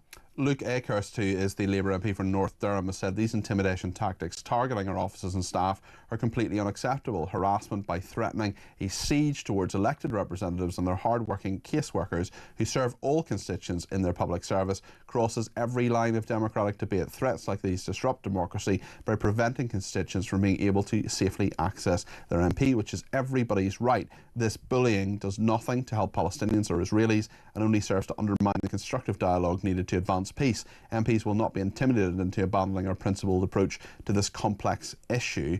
And the document itself says Zionism is a political crisis for the political class in this country, calling on supporters to identify and target their weakest pressure points. There has to be recognition of, the meagre recognition, they say, in regard to a Palestinian state, of the puppet regime of the Palestinian Authority in the West Bank. This is all very, very serious stuff. There'll be a lot of MPs very worried about this, and a lot of their caseworkers, who are usually really good people from all parties, who sort out stuff like passports, who sort out stuff like planning, drainage, schools, all the kind of things that people go to their MPs for. They don't deserve this.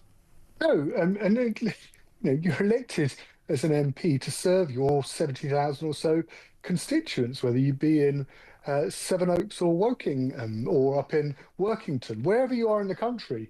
You are returned to Parliament by your constituents who have voted for a political party to serve, first and foremost, those same constituents on everything from whether there is adequate adult social care in your constituency, or people have got worries about potholes, or whatever it might be. You are there to represent your constituents, and if you're lucky enough to be, unfortunate enough to be appointed a minister to do the work in the department to which you are assigned to by the Prime Minister, but primarily you're there to serve your constituents, and we seem to have lost sight of that. You're not there to represent Gaza, you're not there to represent the Palestinians, and you're not there to represent or do the bidding of a mob that wants to bully you or target you. But it's really important that the message comes down from the very top of government that this is not going to be tolerated. And I understand, of course, that the Home Secretary, and not before time, has prescribed Palestine action. Quite right. That was long overdue, especially after we saw what happened at RAF Rise Norton with the daubing of those military aircraft with red paint. But actually, if the Prime Minister had managed to take a much stronger line much sooner, then we wouldn't, I don't think, find ourselves in quite the position that we find ourselves in now with this particular group. And it is, of course, you mentioned there, Jeremy Corbyn. It is not helped by the fact that he is set up a new party. And it does look like a ragtag mob. I granted it doesn't have a name. There couldn't be a decision with Jeremy Corbyn and Zara Is it Sultana. ragtag though? I mean, nearly 600,000 people have actually signed up to them. Okay, they're not paying any money. It's not as if they're members. They're basically signing up to a mailing list. But there are a substantial minority of people who are really interested in what Jeremy Corbyn has to offer here. This is what I was going to come on to. It might appear to be a ragtag mob, Peter, and you're quite right to point this out, but it is going to have a really skewering effect on British politics on the left. And Keir Starmer and the Labour leadership, those around him, are going to find themselves under pressure from their own MPs and under pressure from the left to take a much harder line when it comes to Israel. Added into that, the SNP, added into that, of course, the Liberal Democrats as well. It's going to be very difficult for Keir Starmer and David Lammy, the Foreign Secretaries, to stand up to those who are advocating for him to take a much tougher line towards Israel's government. And we know that, of course, Jeremy Corbyn, of course, won his seat as an independent. He went up against Labour. 4 MPs stood on a pro-Palestine ticket at the last election, and then there are a number of other senior Labour MPs included within this, potentially as many as 50, Peter, right across the country. People like Jess Phillips, the Home Office Minister, whose seat is in Birmingham, Angela Rayner, the Deputy Prime Minister, and Wes Streeting, the Health Secretary over in Ilford North, who are very vulnerable, we saw that at the last election, to independent candidates standing on a pro-Gaza, pro-Palestine ticket at the next election. And that's why there is this concern from Keir Starmer, particularly those comments he made previously where he said Israel was justified, this was in the immediate aftermath of October the 7th, to cut off water and power to Gaza and the backlash that he faced there. But actually, if Jeremy Corbyn and Zara Sultana can organise themselves effectively, and there are some people I know in the background of that particular grouping who are very effective and seasoned campaigners, then they can cause real problems for Keir Starmer and the Labour leadership at the next election, just as, of course, Nigel Farage has to the right of the Labour Party. Sure, in a very different way. Thank you very much, Theo Oshawa, journalist and broadcaster. Lots to chew over there. What do you make of this? 0344 499 1000. We'll take your calls and indeed talk about the sport after the break here on Talk.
The people that we want knives from have knives prior to the knives amnesties. During the knife amnesty, they continue to carry their knives. After the knife amnesty, the people that are still left with the knives are those that we want the knives from. The people that hand it in are normally law-abiding members of the public that might have found a machete in their garage, unlikely to get into the hands of one of the gangs I've just told you about. So the circle goes round and round.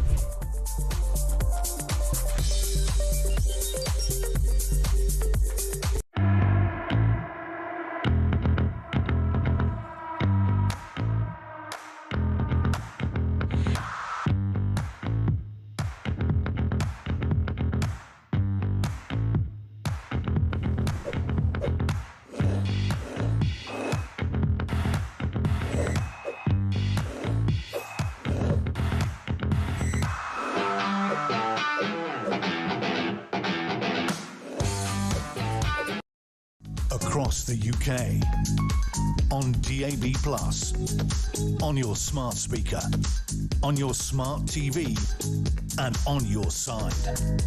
This is Talk. Thanks to Mac in Glasgow, who says, "Hi Peter, we need to refer to these illegal immigrants as illegals. The problem is the European Convention on Human Rights law that allows these illegals to exploit and take advantage of our country's welfare and goodwill. It also allows lawyers to make lots of money at the taxpayer's expense. I'm all for helping people, but it needs to be done fairly and legally under asylum legislation. We need to stop prioritising these illegals over the genuine, needy and legal people. All illegals who arrive here and can't prove how they are need to be detained or sent home." Great show, says Mac in Glasgow. We'll return to the debate over immigration. We'll talk about Palestinian statehood. We'll talk about civil service interns as well. We'll also talk about online safety. Quite a number of people getting in touch about that. But first of all, I want to talk about the Sport Summary on Talk.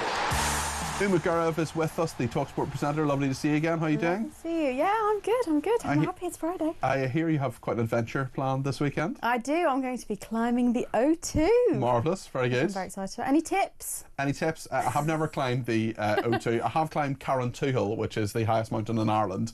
I think that's a bit higher. A little bit higher. Yeah, just to hold on tight, I suppose, Okay. if it's the O2, certainly. That's hopefully the weather will stay good for you. Tell us about the weather and the effect it's been having on England and India in the fifth test. Yes, it has been raining again. I'm pretty sure the Oval's got its own microclimate. It seems to be raining all the time there, but it's not good news for England, unfortunately. They do have a 23-run lead, but they are all out, and India are going to be put back into bat for their second innings tonight. The bad news, of course, I did mention this yesterday, Chris Woakes, one of their bowlers, has been ruled out of the rest of the test. It's really not good for them. They were already without Ben Stokes.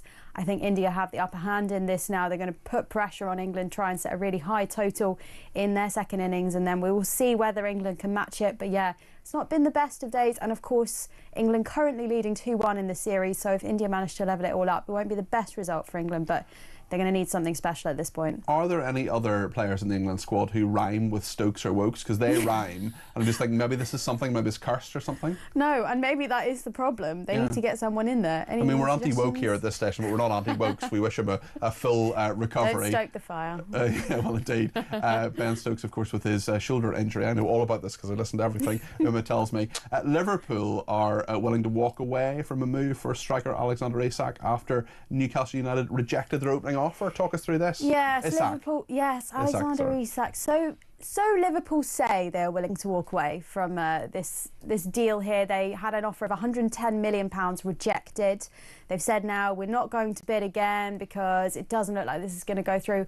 We're not 100% sure whether this is sort of just them playing hardball a bit and saying, oh, actually, we're going to walk away. We don't want this anymore unless you drop the price. £150 million is what Newcastle have suggested that they want for Alexander Isak. Isak, of course, is training away from Newcastle in Real Sociedad at their training ground. He's trying to force through this move. It looks like he's got a minor injury, which is why he's not out with Newcastle. He wants this move, but whether it actually happens, it's getting really interesting now. I think a lot of different parties involved. I'm not sure it's going to happen during this window, but if it does, yeah, it's something something's going to have to happen. Lots of twists and turns left in this one, but Liverpool fans not so happy today, I don't think. Certainly, I can well imagine, and plenty of twists and turns in the rugby as well. The Lions have their final tour game at the weekend. They do, and in some ways this one is a bit of a dead rubber because they have already won the series. They won the first 2 games. Remarkable win in the last game. They were 23-5 down.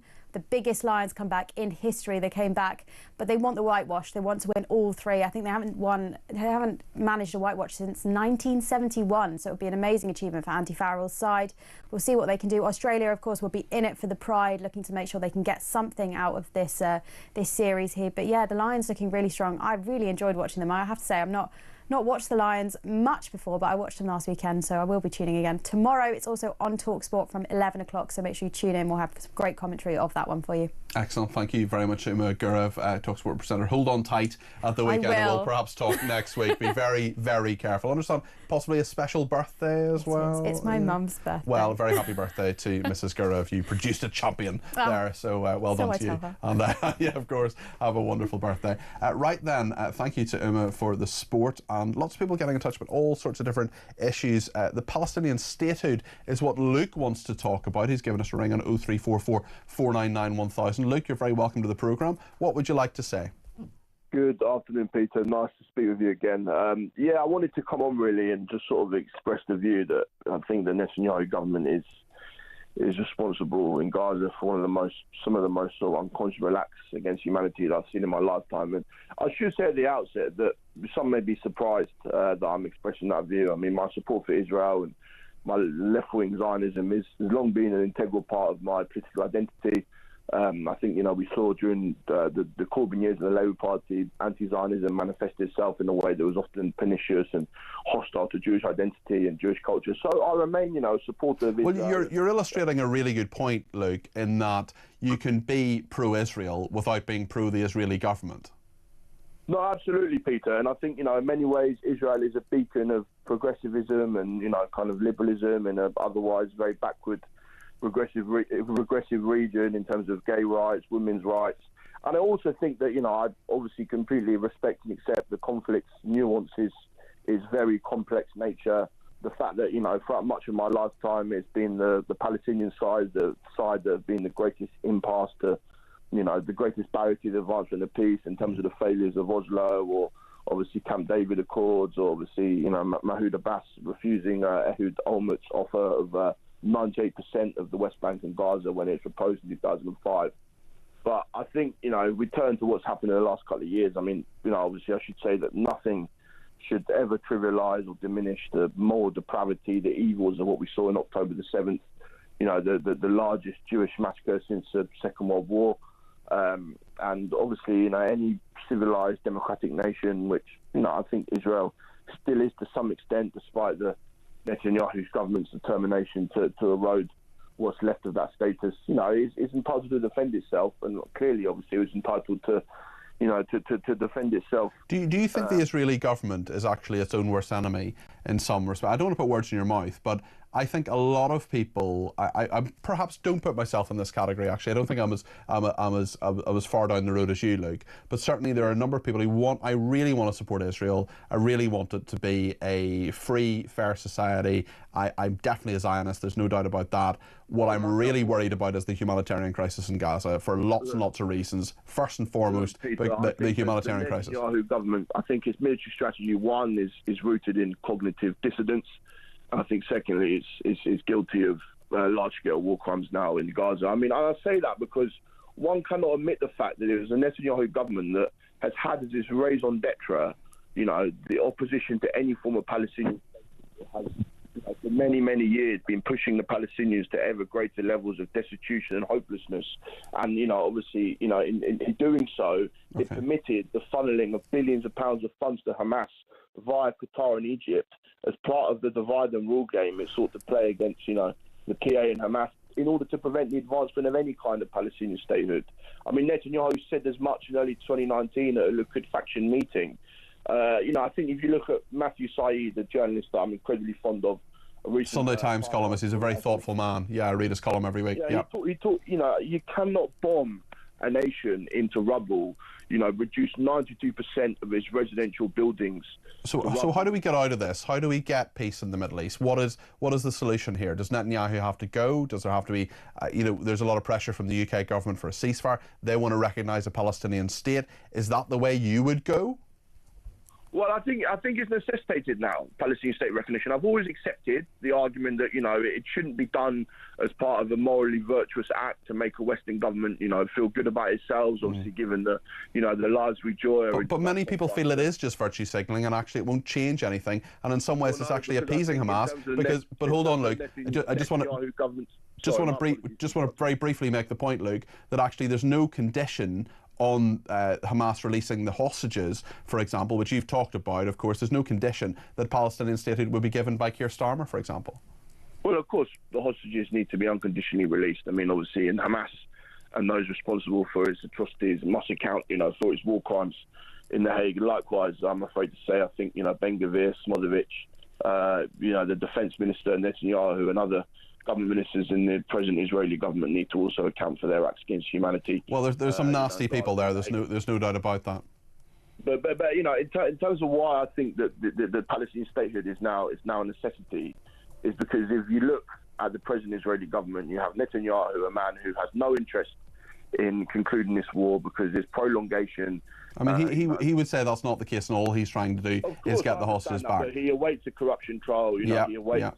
And he is in hook to two of the most depraved, perverse, fascist ministers in Israeli politics we've ever seen, in the form of Ben-Gvir and Smotrich. I think look, we've got to leave it there. I'm not cutting you off. You've said some really interesting and intelligent things, but we've just got to crash the news, and we don't want to do that. But Luke, I would highly recommend you read Yoram Confino's book on the cabinet. Yoram Confino, of course, is a contributor to this programme, and he's written about the right wing of Netanyahu's cabinet. Lots more to discuss. We're going to talk to Anne Widdecombe of Reform UK about the migration issues. She'll be coming up in just a few minutes here on Talk.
across the UK.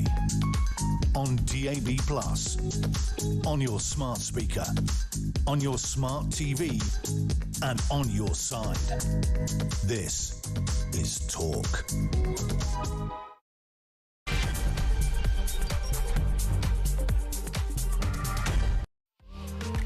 Well, a very good evening. This is Talk. Thank you so much for your company. I'm Peter Cardwell. Maybe you're one of the car dwellers heading your way home for the weekend. There's lots to talk about in the next hour before Kevin O'Sullivan comes up. He's here in this studio between 7 and 9, and then what just happened between 9 and 10.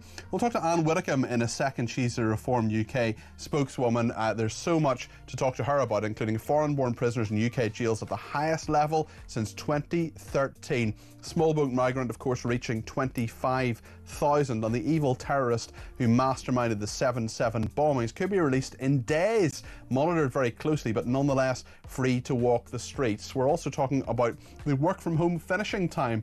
Many people on Fridays apparently just clock off at 3 o'clock. Maybe you're one of those people. Let us know.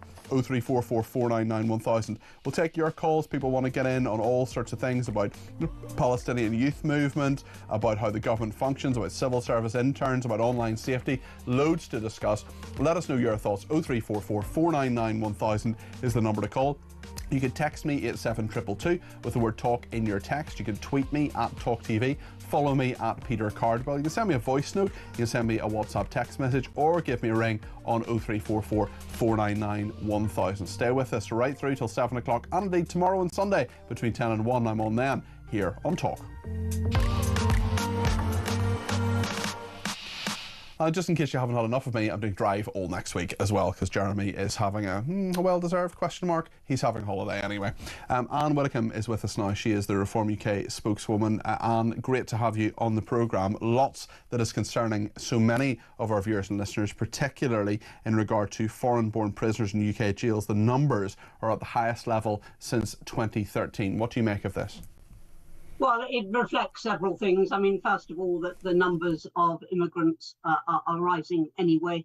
So you would expect that there would be rises in all sorts of sectors, including, of course, prisons. Secondly, I think we do have to think very hard about deportation and how we do with people who do not have rights to be in this country. Now, some of those people may be foreign born, but they'll nevertheless have leave to stay in this country. But those without such rights, I think we've got to be a lot sharper about deporting them. Now, there are always considerations. One that everybody overlooks, but I know from my own past experiences is very, very pressing on ministers, is that not all countries have the same justice system that we do. And if we simply deport somebody, he could just be walking free. He might not serve out the rest of his sentence in that country. And that is a point. That is a very good point, Anne, and it's one that I've been making throughout this programme as well. Because if someone commits a horrible crime, for example, murder or rape or armed robbery or something very, very serious, goes to prison, Labour said they want to reduce the time to 30% of the sentence before they deport them. But we could be in a situation, if Robert Jenrick got his way, the Shadow Justice Secretary says deport them immediately, they're convicted. Well, actually, you can go to another country and the other country may not put them behind bars for any reason. They may just say, well, we haven't convicted them, you have. It's your responsibility to keep them behind bars. So presumably there'd need to be all sorts of agreements with lots of different countries were that to work practically. What's the solution and what's fair, do you think, in regard to dealing with that? Well, I don't think you would deport people unless you're totally convinced that they're going to go to prison. Now, they may not serve as long as they would have done in this country. You can't just lay down to other countries that they must follow our pattern exactly. But I think you can ask for reassurance that the person will be incarcerated and that, you know, the level of sentence will reflect the level of crime. I think you can do that. But if you start deporting people after, 30% of their sentence, then 70% might well go unserved. And I just wonder what you think about the growing clamour, the many, many protests that are happening and have been happening over the past 10 days or so in Epping, in Waterlooville. We know there's going to be one in London tomorrow. So far, the ones I've talked about, entirely peaceful. People worrying about migrant hotels, worrying about people moving in, worrying about the designation of those hotels moving from, for example, families to single meals. There is clearly a large number of people who are perhaps listening to politicians but not feeling the politicians are listening to them. How can Reform UK and other parties, and perhaps even the government, listen to those people and actually make sure that some action is taken on this?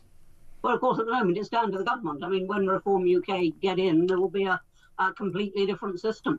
But at the moment, and for the next 4 years, we are subject to whatever the government decides it's going to do. So what will the system be when Reform UK comes in? Because there has been some ambiguity over this from Nigel Farage in terms of mandatory deportations, for example. No, there's no ambiguity. We will continue to deport, but what we have said is that is not the answer. Because if you're deporting somebody, then by definition, you're deporting that person after he's arrived in the country. And what we want to do is to stop the arrival of the small boats. That is what we want to do. And we have a threefold plan.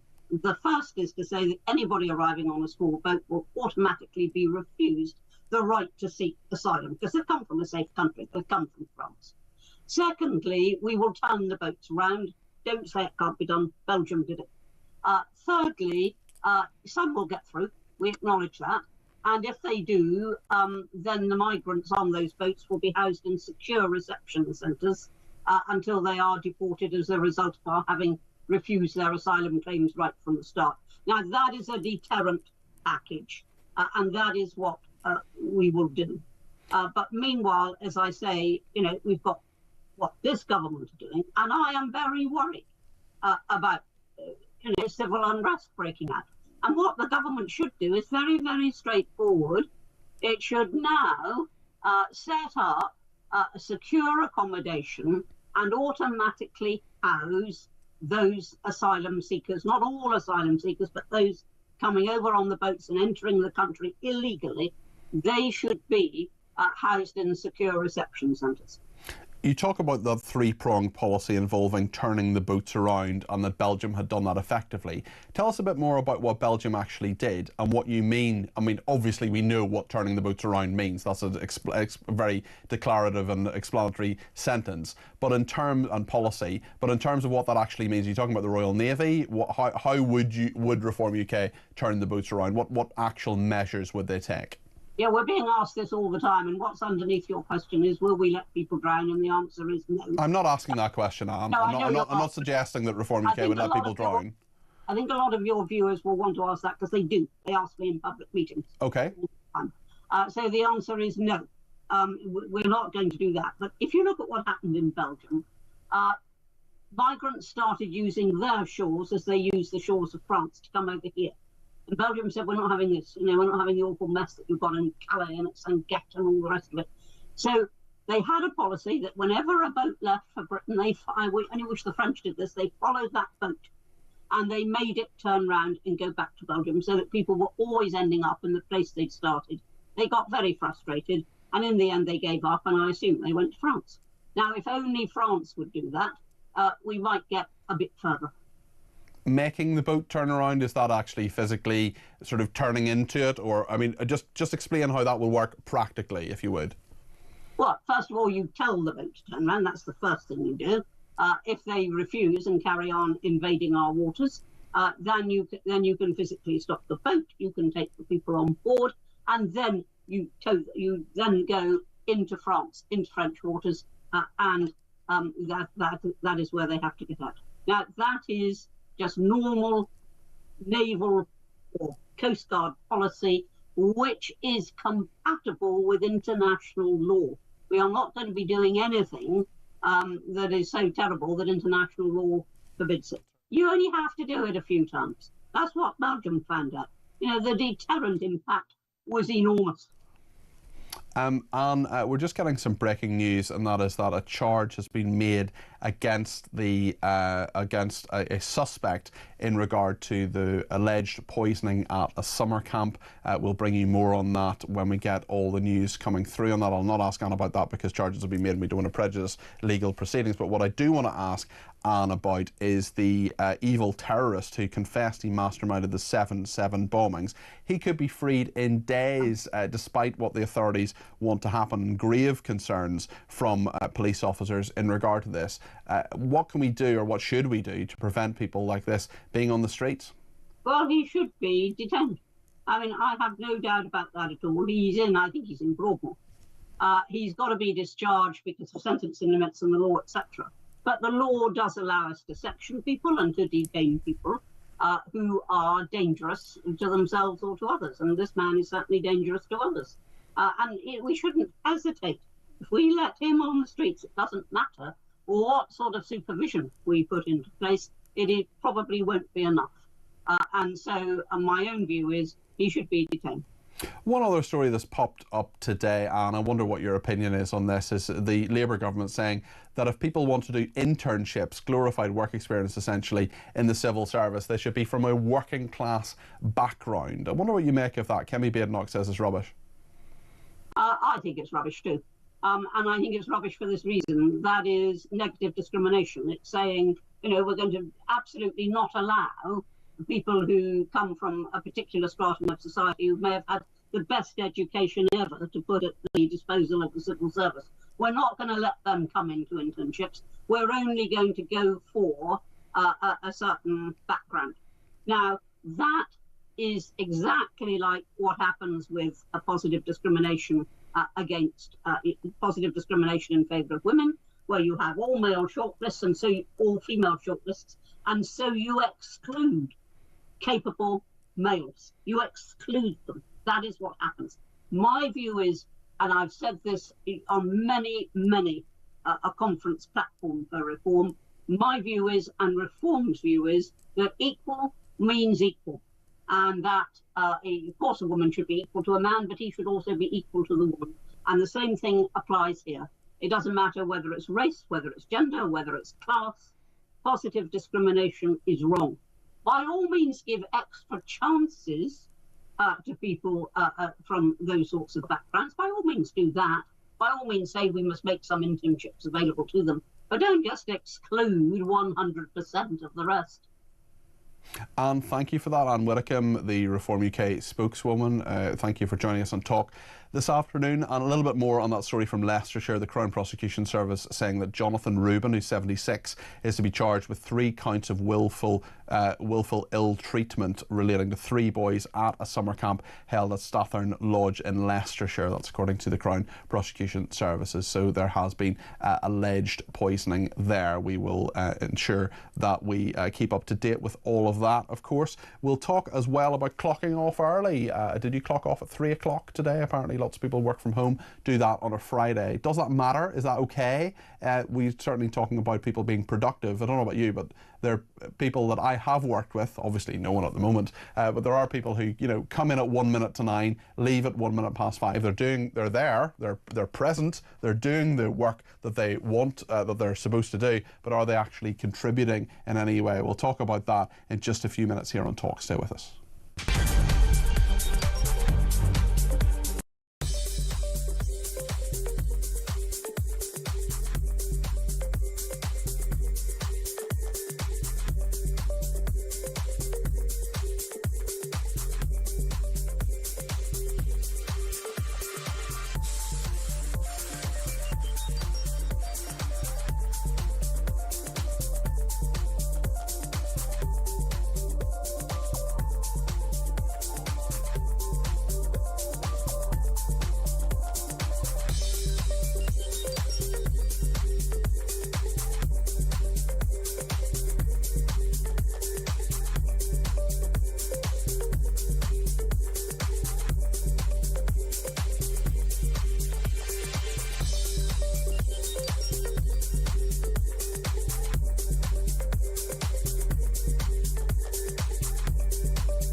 if you take all the foreign prisoners that are currently around, so in 1 year you can actually deport all of them for a cost of about 145 million quid, which is significantly less than the 600 million quid they're paying every single year. And also remember, Mike, lots of these people are in here for a long period of time. So that's 600 million 1 year next year. So that's billions of pounds over the next few years, when actually you could have one fell swoop, 145 million, get rid of them all in one fell swoop, and then off they go. And actually that, you know, saves prison spaces for actual British criminals. It saves taxpayers money, and also shows that we're serious about getting rid of these people who shouldn't have been in our country really in the first place. Across the UK, on DAB+, on your smart speaker, on your smart TV, and on your side. This is Talk. Thank you to Angie on Twitter, who says, class is still alive and kicking. I'm from working class roots, no university, but I've worked hard to get where I am in life. Accents have a major effect on status as well. If not BBC standard, for example, the Midlands, etc., you're inferior. Well, I think that's... I think a lot of people view it that way. I think a lot of people don't take people with certain accents seriously. And but I will honestly say that I think my accent has been an asset, and the person who paved the way for me in all of this was Eamon Holmes, because I am very much the pound shop Eamon Holmes. Maxwell Marlowe is someone with a lot of class. He is Director of Public Affairs at the Adam Smith Institute. Maxwell, good evening to you. Good evening, Peter. How are you?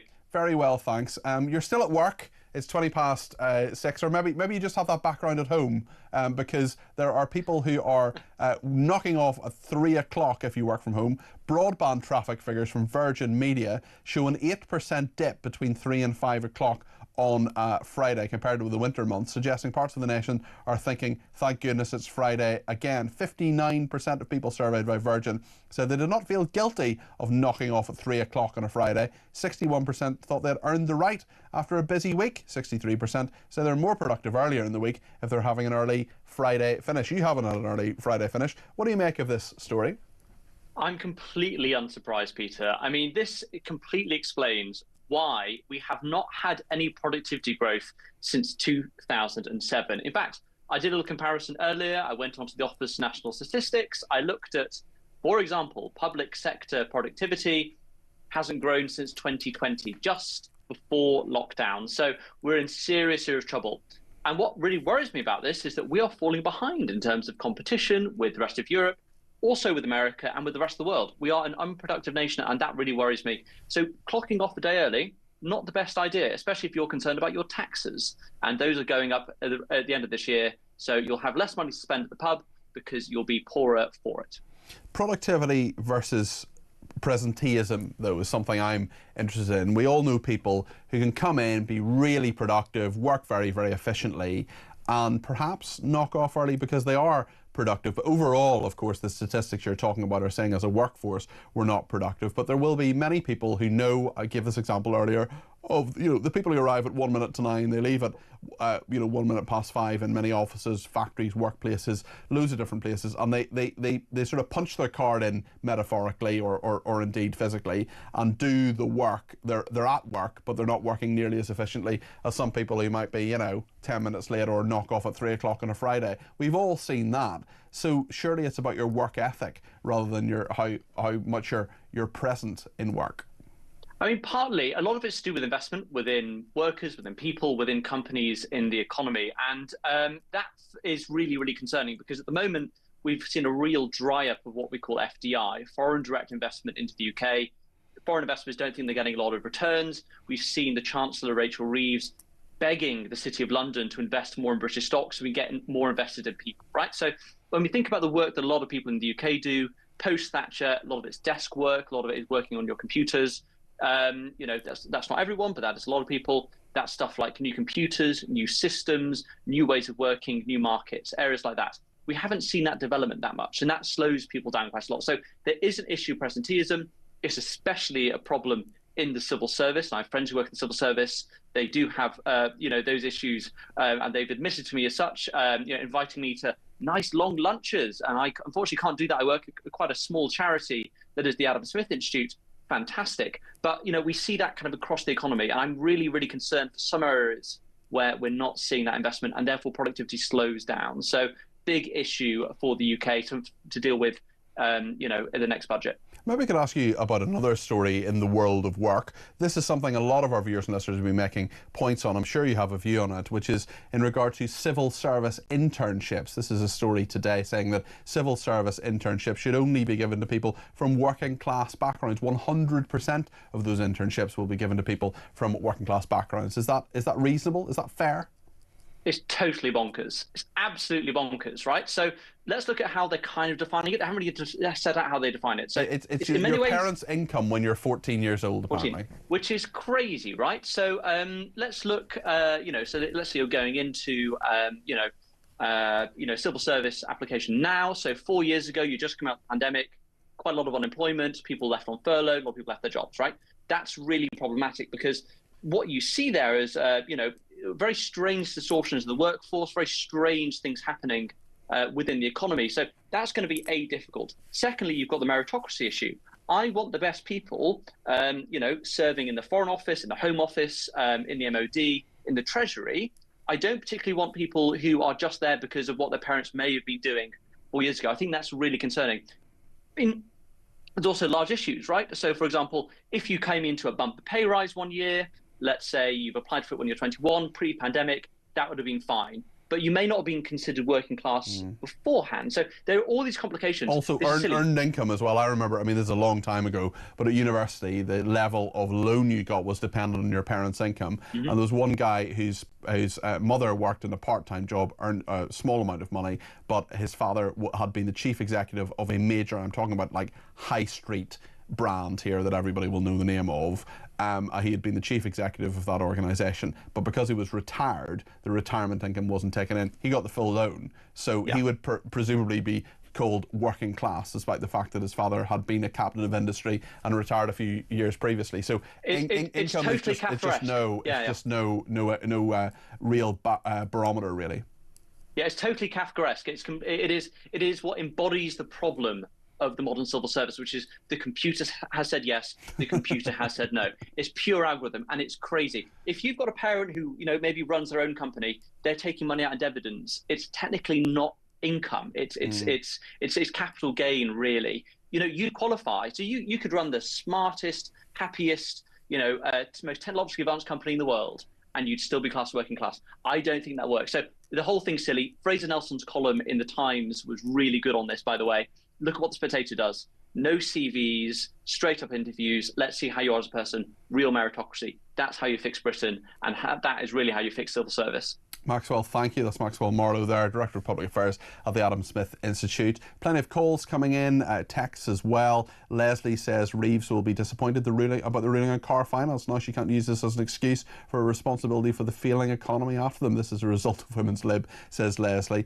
Stephen in Cambridgeshire has given me a shout on 0344 499 1000. We've been talking about the Palestinian youth movement as well earlier in the programme. I know that you were listening to what Theo Usherwood said there, Stephen. What's your perspective on this? Well, it just puts the myth that the far right are the problem into the long grass, because when have you ever heard anybody from allegedly the far right threatening to go round and give their MPs grief? Well, I think that has happened, but certainly the far left is definitely a problem, Stephen, and we need to talk more about it. And I think we need to not just think that they're all marvellous freedom fighters. The kind of action they're talking about there is what could be described as direct action, and it could, in theory, be illegal. Yeah, well, it's humiliation tactics, isn't it? And also, I was watching earlier with Jonathan Gullis when he was going on about what are Reform going to do if they get in.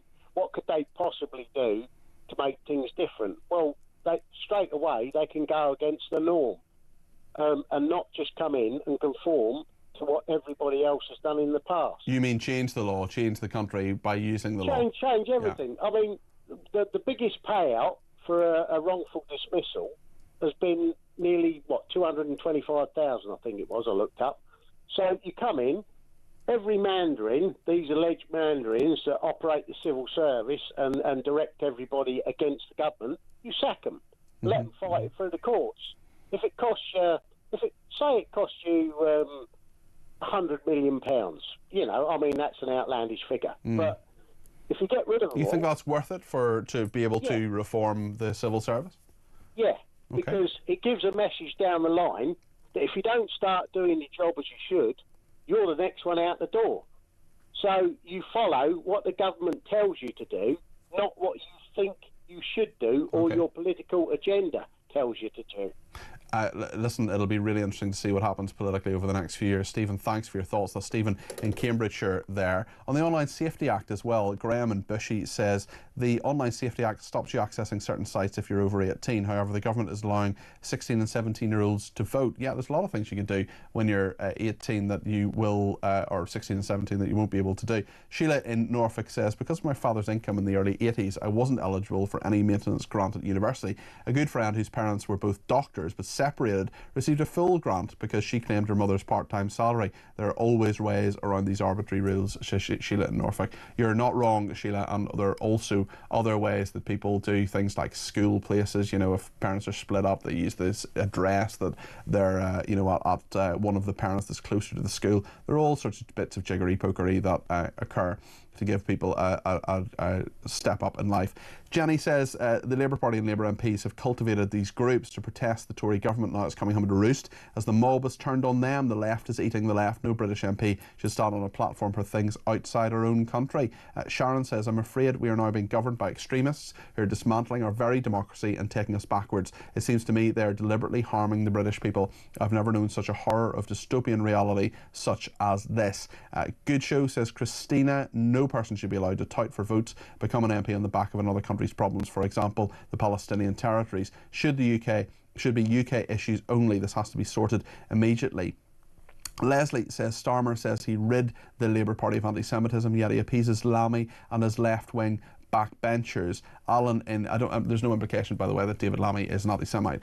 Alan from Peterborough says the Palestine Youth Action Group have smelt blood with Starmer's capitulation towards his backbenchers and those anti-Semites in his party. He is knowing that he is reaping what he has sowed, and innocent people in the party will suffer. Well, thank you for all your opinions. We will make sure we get many more of them on voice notes, calls, text, tweets, smoke signals, telepathic messages. However you want to communicate with us, you're very, very welcome to do so. And in just a minute, we're going to get a sneak peek inside the Sun tomorrow to see what they are reporting. Alex West, who's the Associate News Editor, is with us in just a second. Stay with us.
across the UK.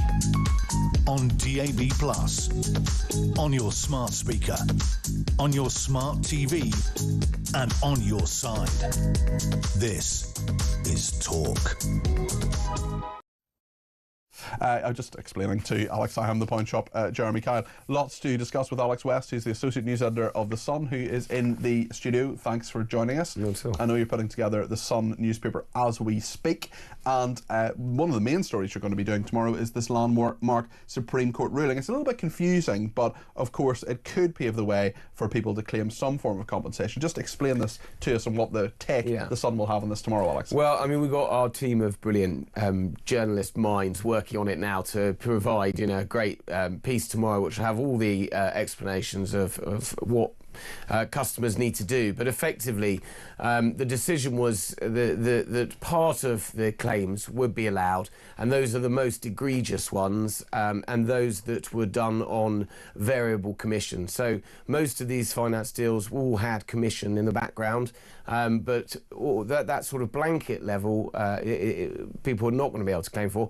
But you will be able to, those people that, as I say, had commission, the one stated in the High Court was 55% commission. They'd really, really stretched that out, and it was an egregious amount. So now what's going to happen is the Financial Conduct Authority are going to work out over the weekend before the markets open on Monday, because they don't want to spook the markets. It was specifically done at 35 minutes past 4, so because the markets had closed, wasn't shut. it? Yeah. So they will work out over the weekend what the sort of threshold is and how people can go forward. And lots of people will still be able to make a claim. They're saying it could be a figure up to about £15 billion still. But I think what's important is that there are a lot of these kind of ambulance chasing companies out there who will be trying to say, we'll handle your claim for us, give us your details, and then they'll take a cut. Well, Martin Lewis, for example, said, don't rush into doing anything like that, because it may be that the FCA have all the details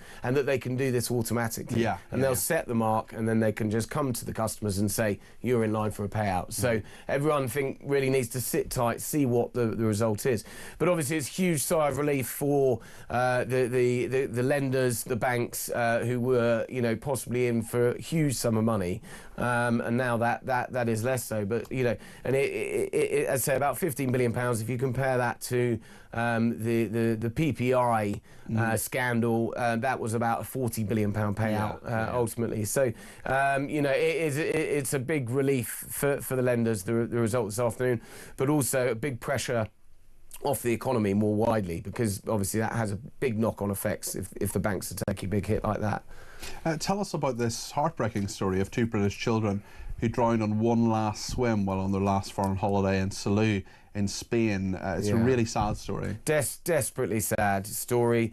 It was a family from Birmingham, family of 8. It was their first holiday, foreign holiday. They'd gone to Spain. The 2 children were strong swimmers by all account. They had been playing on the beach. The mother took 4 of the children back to the hotel, and the other 2 remained with their father, and they said, can we go in for one more swim? And they did, and when the mother came back, they were nowhere to be seen. In fact, they were in difficulty in the waves, and absolutely tragically, they pulled them out. The father survived, but the 2 children sadly drowned. And there's a heartbreaking comment from the auntie that's going to be, you'll read the full quotes in the paper tomorrow, but effectively the bodies of the children were taken away by helicopter, and one of the other siblings said that his brother had gone to heaven in a helicopter, because that was the last image the brother had of him. So really, really sad. So that'll be in the Sun tomorrow. Jeremy Clarkson has had, the Sunday Times columnist, the presenter, has had a Sun columnist as well, of course, has had a really, really tough time in the last few days. A puppy of his has died. He also has this TB outbreak he's dealing with on the Diddley Squat farm. You're covering that in great detail. He was interviewed on our sister station Times Radio this morning. He's having a very, very rough time, and his farm is locked down, really. The cows are locked down anyway for 2 months. That's right. Well, I mean, his whole kind of thing with the Clarkson's farm is to try and show how difficult farming is in this country. Just got even more difficult. It really is. These are the sort of problems that beset a farm. He's had all sorts of problems, weather, and then an outbreak of bovine TB. And his cows are now in lockdown. So he's been very careful to point out the Diddley Squat Farm Shop is still open. But aspects of his business still going, the arable side, but the cows are on lockdown for 2 months until they can see that they're clear. And it just goes to show how difficult it is to make money and all the trouble that farmers get. But he's taking it in his usual, with his usual brio and good humour, really. But as you say, sadly his Labrador died. So going through a bit of a shredder at the moment, old Jeremy on his farm. Yeah, certainly. Tell us about Ed Sheeran and his fans making the earth move. 40,000 people jumping up and down at the same time. Yeah, exactly. So did the earth move for you if you've been one of the people at the Ed Sheeran gig in Oslo? The earth would move with the shape of me. Yeah, right. Okay. So you had all the fans jumping up and down in unison to his songs, and it actually set off. It triggered the earthquake warning system nearby at the weather centre, because the oscillating effect of all the people jumping up and down triggered a seismic episode. So, and it was bigger. In fact, it has happened before. Taylor Swift was recorded as getting up to 2 on the Richter scale from one of her concerts, but apparently this was even bigger. So Ed Sheeran still making huge waves across the world. My goodness, that is fascinating. That was in Oslo at a stadium there. Alex, listen, thanks very much. All of what Alex has said is in The Sun tomorrow. He's the Associate News Editor of the paper. Thank you for joining us this evening. I appreciate that. Thanks also to Graham in West Sussex. He says there's a ridiculous view in this country that you're paid by how many hours you work. If you work in sales and you're the top salesperson, who questions how many hours you work? We need to judge people by what they achieve, not how many hours they work. I am a big fan of that, and I really do think there's a lot of presenteeism for no reason in our economy. Dawn in Chelmsford says, when I was in local government, there were several cases where individuals were deemed safe to release onto the streets. Not in any way like a terrorist case, but several of these individuals were dangerous and things ended badly. We are talking about that. Indeed, The Sun, we're talking about that 7-7 mastermind. That was your splash today on that one. And Sandra has been in touch, great name, who says, I have worked hard for 52 years since leaving school and now watch everything be given away to illegals and migrants. Reeves took away my winter fuel payment to pay for them to stay in luxury. It was a total disgrace, says Sandra. We'll take more of your calls, text, tweets after the break. If you want to use the break to get your call in to talk to me before 7 o'clock, Kevin O'Sullivan will be here after that. 0344 499 1000.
doctors are now saying that he is fit to be released.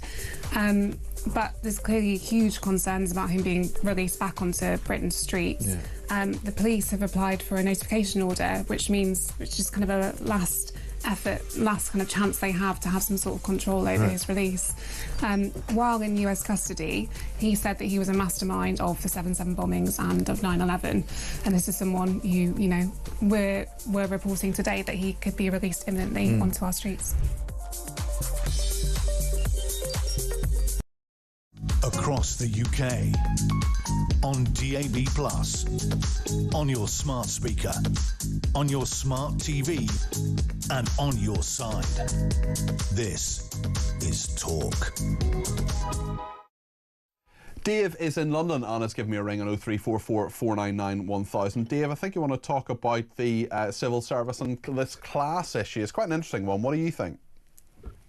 Oh, it's just another way of creating another victim group. Look, class is very simple. Left school, in terms of working class, left school, went to work.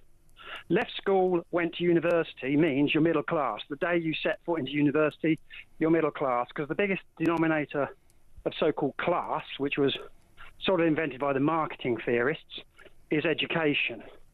It's not about income, it's more about education. So what are they going to do then? Does that mean left school at 16, get an internship? Well, they can't go down that road because they've created this culture of having to get a degree, and then they've had to follow that up with saying, to be a policeman, you now have to have a degree. To be a nurse, you have to have a degree. And the only reason they did that was they realised they'd got lots of people running around with degrees. Although university is so, well, I agree with what you're saying, Dave, although university is so expensive now that there are so many different companies, actually quite big companies, think places like accountancy firms like PricewaterhouseCoopers, that are saying they'll, you know, take apprentices at 18 after A-levels, they don't go to university, and then they're, you know, getting their accountancy exams and so on and going through that. So it's not an exact science, is it? And I know, you know, I'm thinking of one particular person who, you know, will say until their dying day that they're working class, and there is absolutely no evidence to support that.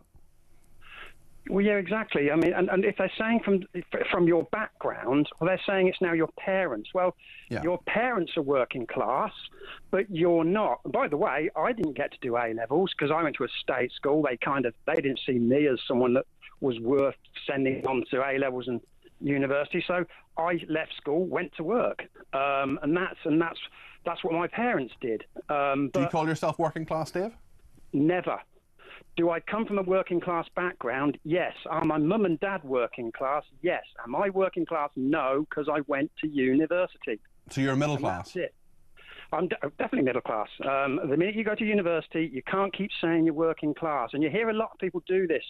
And they go, oh, I'm working class. And you say, well, or then they'll say, my mother was a teacher. Well, you're definitely not working class if we're now looking at your mothers and fathers had professions.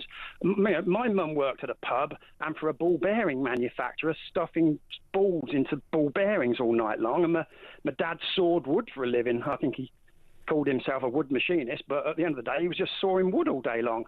So, you know, if your parents are kind of in the professions, to be brutally honest, you ain't working class, end of story. And by the way, these internships, and I know that you had that guy on earlier saying, yeah, you know, it's the old boy network, and he means the private sector old boy network. The public sector old boy network, well, let's start there, shall we? Sue Gray's sons, Lord Faulkner's sons, Tony Blair's sons, all of their sons are now suddenly standing for election. Kinnock and all them lot. They all give the hand up to their own people and their own Isn't it just what the parents want their kids to do well as well? I mean, it is interesting in the Labour example, there are these kind of red princes that people talk about. I wonder as well, Dave, what happens if you are someone, I mean, I know someone whose father was a High Court judge and he decided he wanted to valet cars. That's what he wanted to do. Is he working class or is he middle class? He'd be working class. If he left school and went to work, I don't care if his father was a High Court judge. I don't care what. He decided to leave school and go to work. If he went to university... He dropped out of university, yeah. Yeah, okay, fine. So, yeah, as far as I'm concerned, he's working class. I don't care. Well, take David Beckham, working class. Joey Barton, working class. These are working class people. They're worth a fortune. Yeah. And people go, oh, they can't be working class because they've got a load of money. It's not about money. You know. Their kids wouldn't qualify for an internship. No, exactly. Which is bonkers, isn't it? Because they came from a working class background. His father was a professional footballer who could have had an injury at the age of 22 and would now be pulling pints at the local pub. So it's just another reason for Labour to try and what are they trying to do? Think the Red Wall is going to come running back because all of a sudden they might get an internship with Sue Gray down in Islington. Not anymore. Sue Gray's not there anymore. She's definitely from a working class background. She left school at 16 and didn't go to university. Interesting thoughts there, Dave. Thanks very much for your comments. Lisa is in Cardiff and has given me a ring, 03444 499 1000. Lisa, what do you make of all of this? Hello, Peter. Thank you for taking my call. Fabulous show as always. Thank you. Your previous call, the chap you were speaking to just now. Yeah, Dave. I consider myself middle class, right? I'm 55, 56 this year. I always thought I was middle class. I am working class, right? Because I'm working my best, right? So, and I've always come from a Tory background. I will never vote Tory again. But the reason I rang earlier was about the civil servants. In 2005, when my daughter was 3, she's 23 on Sunday, our family business closed. We were private. We were a catering business. My mum had to stop to look after my dad, disabled dad, da-da-da-da-da. So I thought, I've got to find something to do. I'll be a civil servant. I thought, I'll be running the country. Marvellous. I lasted 9 months. That was enough. Right? I have never seen, Peter, such a waste of public money in my entire life. So I'm going to tie this in. I'm going to give you my example and then you give me your example, Lisa. So I'm going to tie this in with this 3 p.m, people knocking off on Friday. I worked briefly in a summer job in the civil service, and people there were core hours, which were between 10 and 12 and 2 to 4, where everybody had to be there. And then there was flexi time around that, and if you could work more and less and all the rest of it. There was a woman I worked with, very nice woman actually. But a woman I worked with, she came in every morning at 8 o'clock. No one else came in really until about 9 o'clock. I came in one morning very early, just whatever circumstances where I came in early, and she started, and she read the paper for the first hour. That's what she did, because her manager wasn't there. But she was working, in inverted commas, from 8 o'clock, and that happens a lot.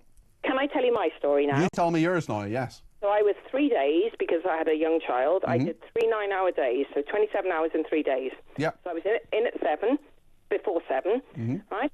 When I went in, my one colleague was in before me, and he was on Autosport on the computer. And as soon as I came in, he zapped it off, right? Not a problem. Then I called her. I can't say there's a lady that came in, a lovely lady. She came in later, rang her mum for 2 hours on the phone. 2 hours? 2 hours on the phone. Okay. Right? Okay. Right? And that's fine. And I was only data entry, right, which is really crap. Because I got O-levels, A-levels degree, and I thought, I'll work my way up. I can do this. Yeah. I have, right, and then they'd go off for lunch for 2 hours, come back with all their Marks and Spencer shopping bags. And the reason I left, because one of my superiors, he slid over on his wheelie chair, and he said to me, and I'm Welsh and proud of it, he said, I tell you how you can earn some brownie points, Leaf. Right? Right. He was making fun of your accent. Yes, and I tears stung my eyes, and I'd saved up all my holiday. I cleared my desk, and I never went back. But it's the biggest waste of public money I have ever seen, and I'm self-employed now, been self-employed all my life. It is appalling. Yeah, well, you are a grafter, as are so many people who are self-employed. So we are, and I want to say, Peter, this country is great. It can be great again, but we seem to have a very sick nation, don't we? And a very lazy nation. I think we've got to get back to work. Well, great call, and a very happy birthday to you. Thank you, and a fabulous call, and lovely, and thank you, all of you. Well, thank you, and a very happy birthday to your daughter for Sunday as well. Oh, thank you, Peter. Which is a lovely day. Thank you. Lisa, thank you. That's Lisa in Cardiff there. I want to talk to Paul in Elstree now about these pro-Palestinian groups. Paul, tell us your thoughts on all of this. Yeah, Peter, thank you for having me on, and I'm so pleased to have discovered Talk Radio recently. it's like a breath of fresh air. So thank you. Great stuff, Paul. Well, you're very welcome. Whether you're an old or new listener or viewer, everybody out there, it's great to have your company. I really do appreciate it. I'm glad you've seen the light, Paul. Thank you. I'm a fourth, fifth generation Jew living in this country. My parents, my grandparents, their parents, they all came here. Ultimately, they escaped persecution from Poland many, many, many years ago. And they came here and it was a safe place to live. And I'd like to think it still is, but I don't know if I'm alone in the Jewish community now starting to doubt just how safe this country is. Let's remember that on October the 7th, the worst massacre of children, of old women, you think about the Bebas children that were kidnapped, children and butchered. And now you see Palestinian marches, you see Palestinian flags everywhere on every corner. You go to work, you see Free Palestine on people's And as that was happening, as the 7th of October was actually happening, it was a few hours in to that dreadful massacre, the Palestine Solidarity Committee went to the Metropolitan Police and said they wanted a march the next Saturday. As the 7th of October was happening, I've only been able to interview the Palestine Solidarity Committee once. They won't come on with me anymore because I had, I gave them the benefit of my thoughts on the matter, which weren't complimentary. But Paul, I'd speak to a number, you say you're new to the station, and that's great. I've spoken to so many people over the last couple of years, maybe some you haven't heard, from Jewish backgrounds, other backgrounds as well, who just don't feel safe in this country, who don't feel that their views, their thoughts are being taken seriously, and they don't feel welcome in this country. You know, thank you for saying that. I mean, only this week, and I'm going to say it, James O'Brien on LBC with this blood libel, talking absolute rubbish about Jews. I honestly don't want to talk. It's probably best we don't talk about other stations, Paul, but I know that's something that a lot of people are very annoyed about. What I'm saying is the society, and we talk about Jeremy Corbyn, you know, the society has just become so it feels like so much against the Jewish people here that we're starting to wonder whether we're really welcome here and whether it's better to emigrate and try and live somewhere else where we are more welcome, because you know we've given an awful lot to this country as a religion and as a group. Of course, and it doesn't seem fair that we're being treated in this manner. And I totally hear that, Paul, and I just know that anti-Semitism is a dreadful thing in our society. It's on the rise. It's become so societally acceptable in so many different ways. Believe me, there's more to come in my shows on all of this, Paul. You're very welcome. It's great to have you as a listener, and thanks very much. Give me a ring anytime, Paul. Very, very good to talk to you. I want to talk to Simon in just a second, but I just want to read this from Penny, first in Essex, who says, I didn't go to university and I wasn't brilliant regarding exams, but I have brilliant jobs working for heart surgeons, solicitors and prison governors. No special levels for me, but I am middle class, says Penny. Sounds as if you've had a very interesting career as well, and lots of different heart surgeons, solicitors, prison governors. Gosh, I'm sure you have a few stories to tell, Penny. Simon is in Devon and is our final call of the day here on Drive. I should say I'm back tomorrow at 10 a.m, between 10 and 1, both tomorrow and on Sunday. We're going to have a bigger debate tomorrow about the Online Safety Act. Is it working? Almost everyone I speak to there's been some sort of impact in regard to what they can and can't access online. Simon has given me a ring. What would you like to say, Simon? You're very welcome to Drive. Oh, Simon's just gone. Let's see if we can get Simon back. Maybe he completely ran out of patience, I don't know. In the meantime, we'll hear a voice note from Ray about stopping the boats. This is what Ray has said. Hi, Peter. Great show. It's Ray from Taunton. Why don't we incentivise the French gendarmes, individual gendarmes, to puncture the dinghies? If we said to every dinghy that was punctured, if the gendarme in question did it and it's on video, send this government your bank account details and we'll pay you 3,000 euros. I'm sure the French police will be fighting over themselves to puncture dinghies. It's simple. Well, they certainly did that just before Macron was here on the state visit, so maybe that's something they could consider for the future. Interesting thoughts there, Ray. We've got Simon back. Simon, just a couple of minutes before the news, what would you like to say? Hello, Peter. Must admit, absolutely fabulous to hear this pro-British Northern Ireland accent on British radio. Thank you. No, but that aside, I'm a British Army veteran. I love my country. I served for it. I was shot at for this country. But all of a sudden, I am some sort of far-right extremist. You're not in my view, Simon. Absolutely not. You're someone who served this country and has made sure that you have been a patriot. But do you feel left behind? I've left behind totally. I am now disabled because I worked 10 years in the British Army, 25 years on construction. I am now disabled and I am being penalised, and my benefits are being taken away from me to pay to people that are foreign nationals that have no allegiance to this country, do not have loyalty to this country, and quite frankly, are against this country's interests. How does that sit with the rest of the people in this country? Well, Simon, it sticks in the craw of an awful lot of people, and thank you for your call. I know that the veterans issue is a really big one. It's one that I've covered many times, and Kevin O'Sullivan had a big exclusive this week in regard to those people who absolutely shamefully are being put out of their home. Kevin has a packed show after 7. Great to see you in the studio. What we're going to be talking about tonight is the weather. What will it be sunny this week? We'll talk about the Lionesses as well. We've got the football season coming up. We'll discuss that because it looks like that's about the only thing the Labour government